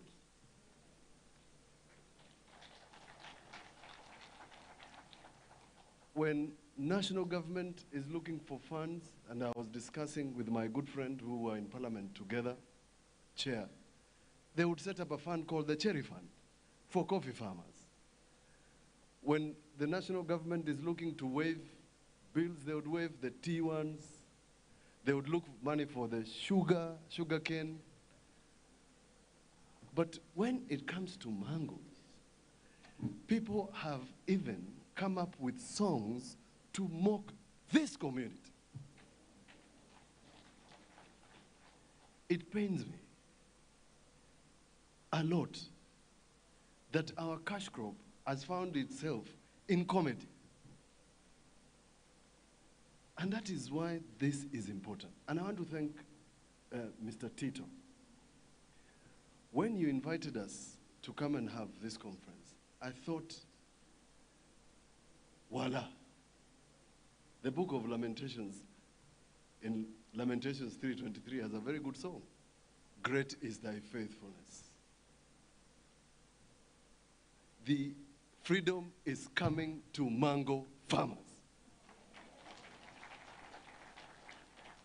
And I'm glad that we are opening that conversation in Makwene. Because that part where you read 30% is only a statistic for books. These people are getting nothing. I have examples, and thank you, Speaker. I was in a political meeting, and a gentleman stood up, and he said, as a broker, he's making more money than the farmer. And he did the mathematics for us in a political meeting. He has no bush. He doesn't know about these things you call low disease prevalent zones. He has no idea about mango, goe, Atkins, or anything. He has never heard about traps. He has never heard about a male fruit fly trap. But he's making more money than the farm. We want the mango farmers to be given a voice at the table at national government. If we had the opportunity, and we don't have, we would go to Dubai, where I found a mango from Makwene costing 40 dirham. We would go and sell. Who does the standards? You guys. Who approves the licenses? You people. Who has the big stores for cold storage? You people. Where are the stores? Nairobi. Where are the farmers? Makueni. Huh? What am I saying? And I'm sure Mheshimiwa Serem, when you sit with His Excellency the President, who you sat with, please tell him that the cash crop called mango is like a kayapo that we grow for our fence. These people are getting nothing. But thank His Excellency the President and the Deputy President, who I spoke this morning and gave his apologies for this meeting, for the ready-to-drink line.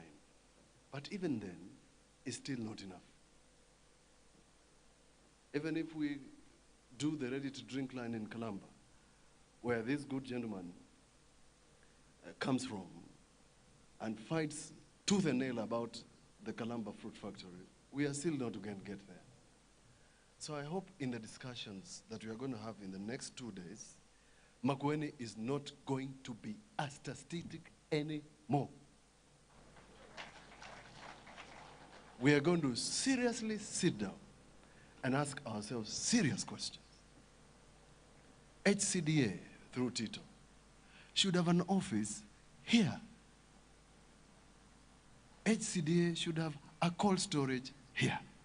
That hot water treatment you're doing in Nairobi should be done in Makueni. Na tuulizi vitu nyingi, tunasema tu mutujali kama the taxpayers of Makueni. It's not asking for too much. We want to thank our partners. These people have stood with us. These people have been with us.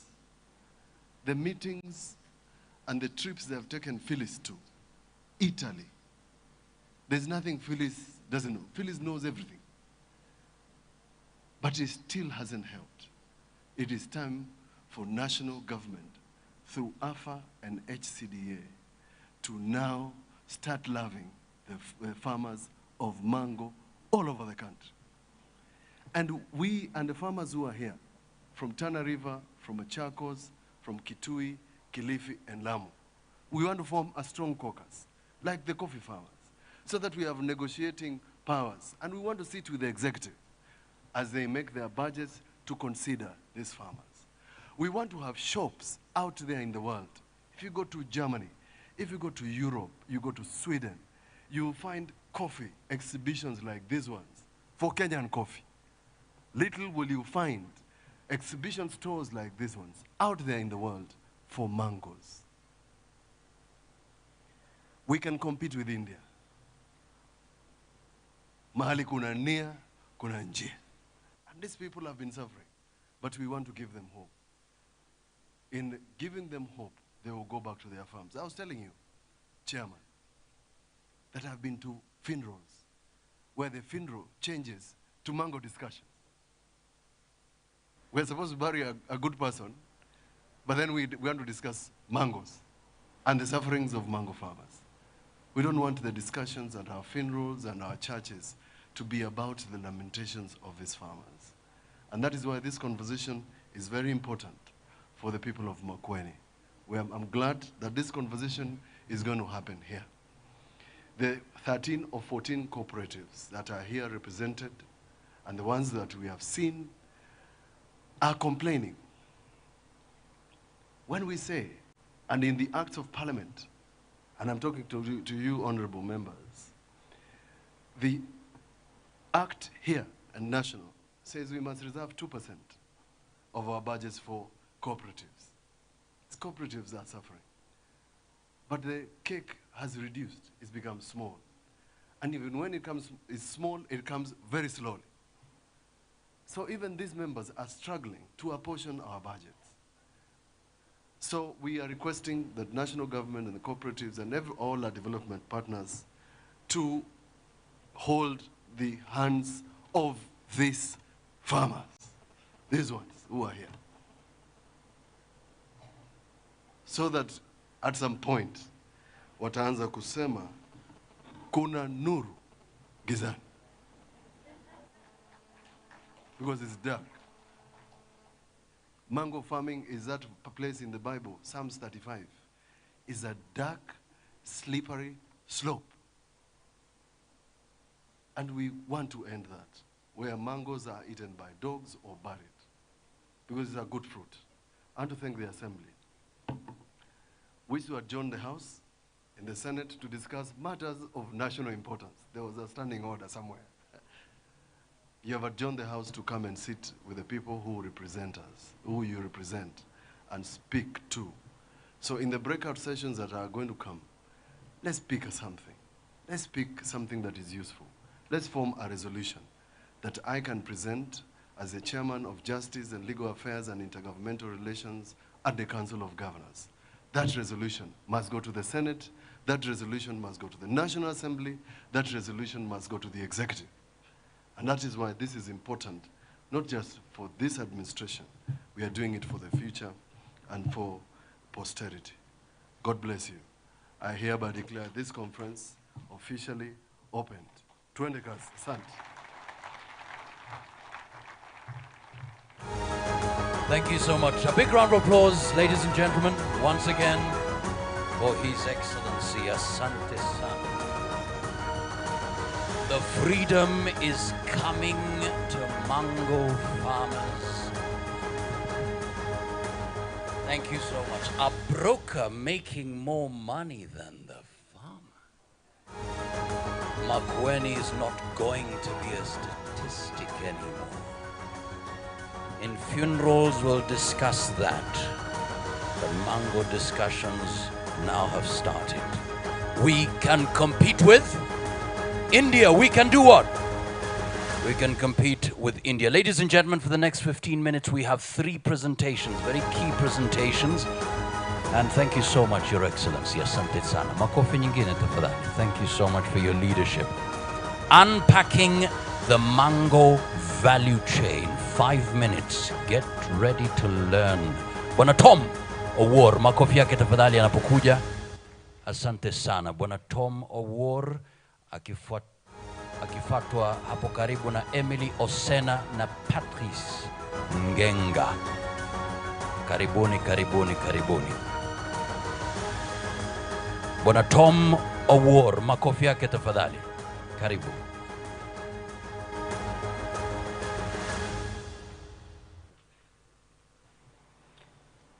Makueni ndio home and mango is the form. Habari zenu? I actually managed to pick virtually everything from the speakers up to the last speech that I've actually gotten from His Excellency, the Governor. His Excellency, the Governor, the Deputy Governor, CECs, Speaker of the County Assembly, all protocol observed. Habari zenu? My name is Tom Owuor. I work for Dairy Packaging and Business Advisory Services.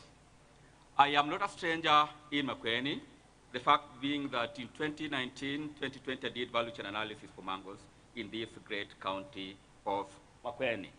So 15 minutes, let's move on.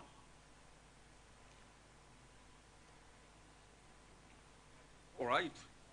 Okay, fine. This is actually basic statistics that have actually been spoken to about by several speakers, indicating actually the global trend, India, Pakistan, Indonesia, and China as being the global players. But we do actually appreciate that Kenya is a significant player in the mango value chain.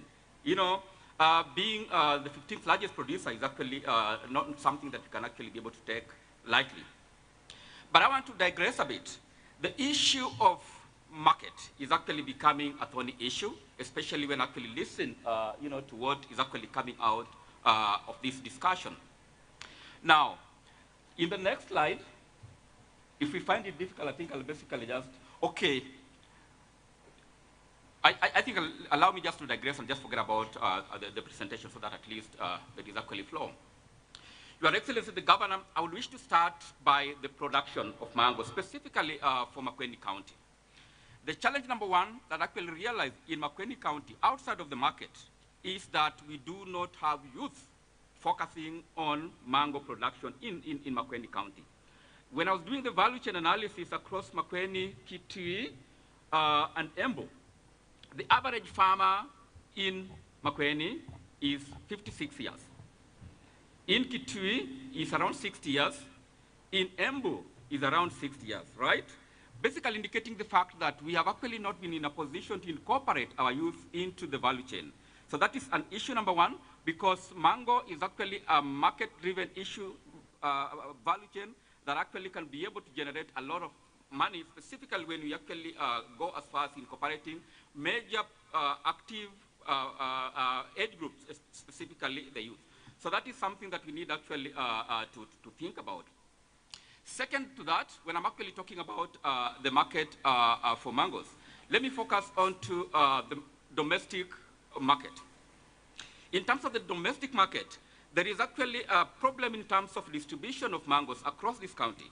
Whenever the Ukambani region is actually in the market, there is a shortage in Kwale market in Bungoma.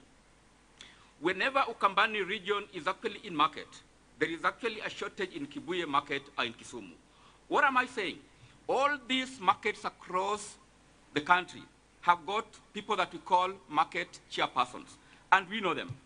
So I think it's about time that we actually map the various market persons across the country such that whenever there is actually production in Makueni, then we are actually in a position to then cascade the mango that we have across into the country. Because remember, the domestic consumption is 93%, which is actually quite huge. We only export 7%.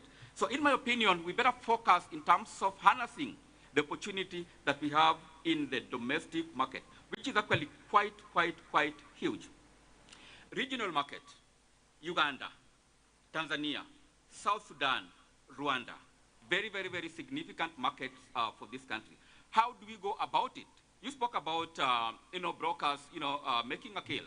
I have traversed to Kambani, not just Makueni only. And during mango seasons, we actually have our friends, the agents, with their lorries, picking mangoes here and sending them across into the region. This is not something that our farmers cannot actually be able to do. I can tell you for sure, with very strong cooperative movement, it is actually a possibility that we can then have our farmers selling their markets into Owino, selling their mangoes into Owino market in Kampala, Mahakama ya Ndizi in Dar es Salaam, so that it is actually the farmers of Makueni, Kitui, and Machakos selling their mangoes directly into the regional market. Now, how about the international market? We have our brothers, the exporters here.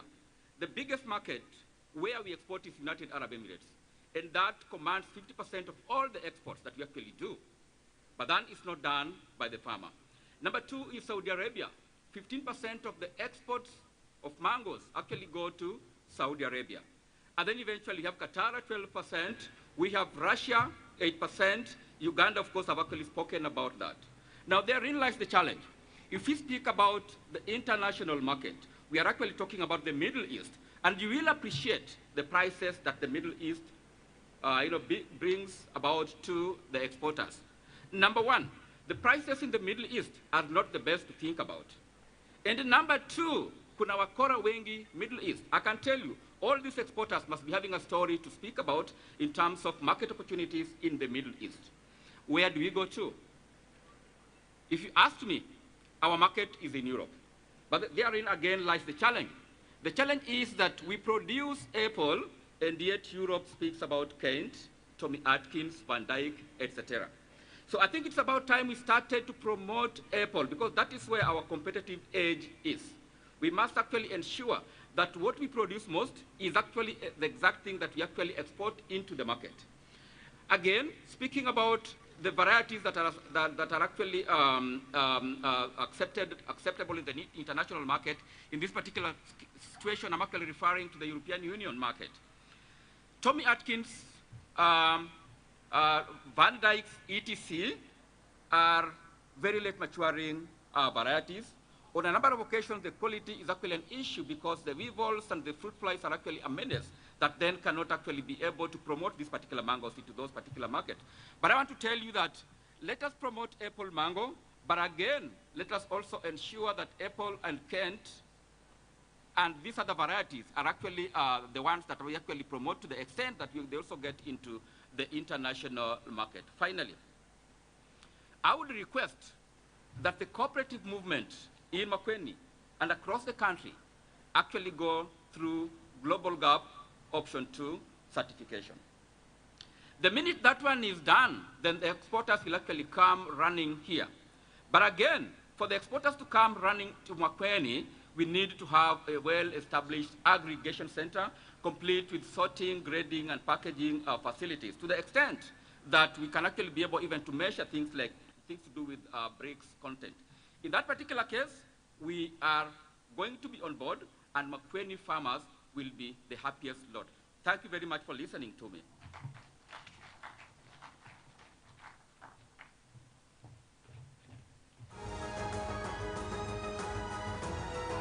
Emily, please. All right.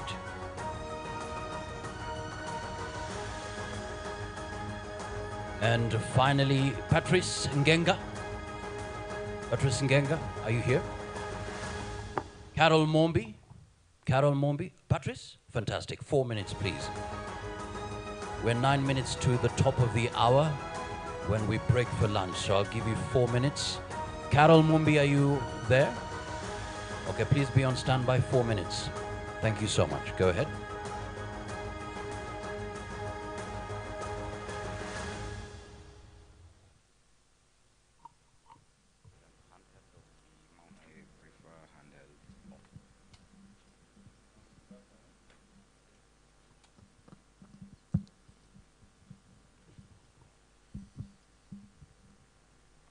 Hi, good afternoon.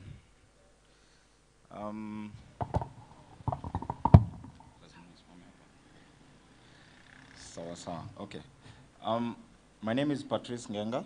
I work with Fresh Produce Exporters Association of Kenya, FPIC, and I'm here just to challenge us who are in this room on the way forward that I think that we should all try and follow. So, from the governor's speech, it's been, he said that it is a dark, slippery slope. But there are a few things that I believe that we can do to try and address that. The first thing, we've already mentioned a lot about low pest zones. Allow me to switch in Swahili so that I want to talk to the farmers, because the people who are in front here already are aware of the challenges zenye tunapitia. So please, acha niongee Kiswahili. Sawa sawa. Mambo ya wadudu. Wadudu ni wengi. Na kuna mdudu ambaye mwenye anatusumbua sana anaitwa fruit fly. Na kama tunataka kusurvive na mambo ya kuaddress maneno ya fruit flies, kazi inaanzia shambani. Kazi haianzii sokoni na kazi haianzii pale airport ambapo tunataka kutoka. So, nyinyi wakulima, mko na kazi kubwa sana ambayo lazima mfanye, ambayo inamaanisha mtunze miti yenu vile inafaa, muweze kuhakikisha shamba zenu ziko kwa ile ni njia ama ni namna zikuwe kwa outlook ama ziweze kukaa kama ziache kukaa kama bushes, kwa sababu nimetembea kwa a lot of areas here in Makueni, in Meru, and also in Machakos. I personally come from Machakos, so I have an idea of what I'm saying. So we have a lot of farmers who have let their bushes, wameachia miti yao Mungu. Na kusema ukweli, hiyo miti ni yako we mkulima. Ukiachia Mungu, hautapata matunda. Kitu kingine ambayo nataka kusema ni mambo ya standards. Tom ambaye ametoka kufanya presentation hapa, amesema soko yetu iko Europe. Hiyo soko iko na masharti mengi sana. Na lazima tuweze kutimiza kama tunataka kuuza maembe yetu huko. Na AFA na other industry stakeholders tumeshikana, tumetengeneza standard inaitwa KS 1758. I was able to do an awareness to the county staff. That was in 2021. We went through it briefly, and then some of them came to Nairobi wakafanya a detailed training on the same. So let's try and implement that standard. It's a Kenyan standard. It's heavily borrowed from the international standards, na hiyo mimi naona itaweza kutusaidia.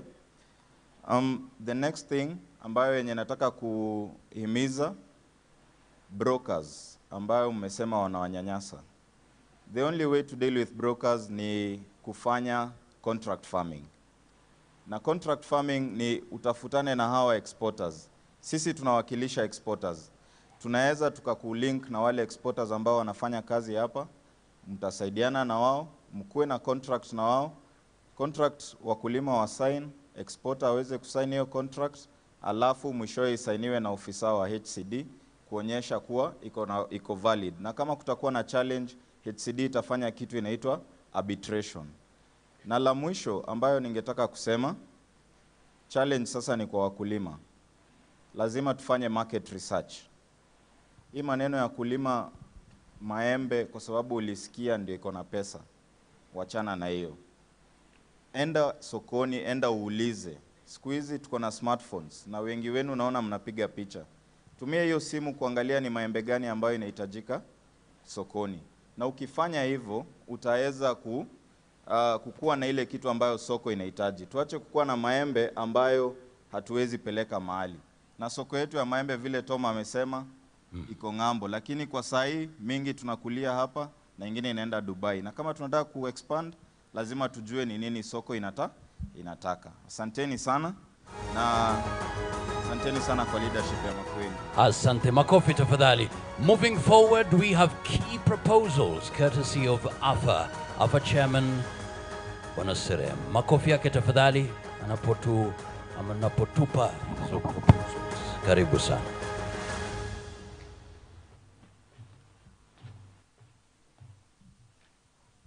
As I said earlier, that we are not here on a tour. We are here on business to promote farmers and to see that these brokers are not busy destroying the livelihoods of our farmers in Makueni. I've asked that our team work closely with the team from Makueni, as per request from the governor, that we have a cold room within Makueni. The governor has promised that he will donate an acre to allow us to partner with AFA. I will forward that proposal and discuss with the board of directors. I can see Dr. Langat, she's here. There is no other. You know, we work for all of you.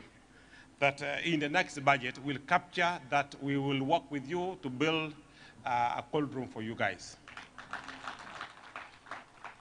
So I have the number for the CEC lands, Dr. Sonia.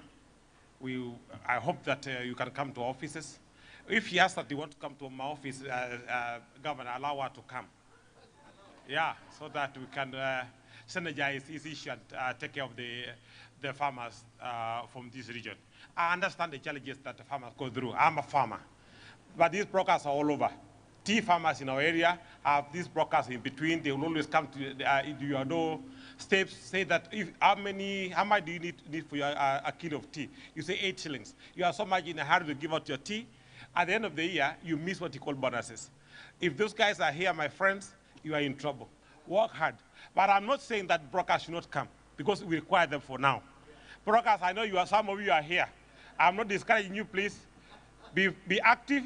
We are watching you. So as we are discussing this, we are not discouraging the governor, because they are important for all of us. So we have to balance, because if you make a mistake of stopping them today, our mangoes will be in our villages. Brokers, give us, as we discuss all this and having market for this produce, give us good prices. Senor, the governor told me there is another broker that takes 9 shillings or 9 shillings, while the farmer takes 5 shillings. Honestly, it's not fair. I imagine the brokers take 5, give a farmer 9. Thank you.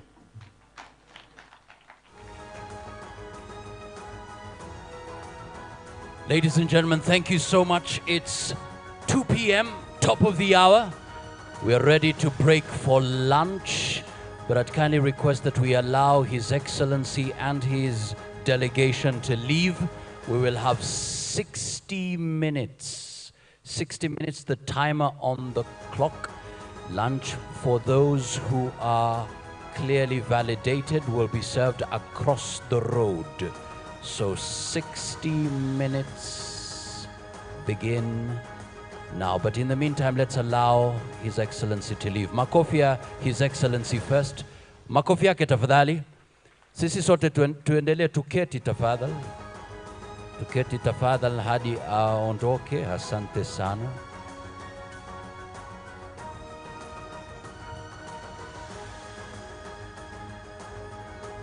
So let's meet here at exactly 3 p.m. to kick off. Asanteni sana.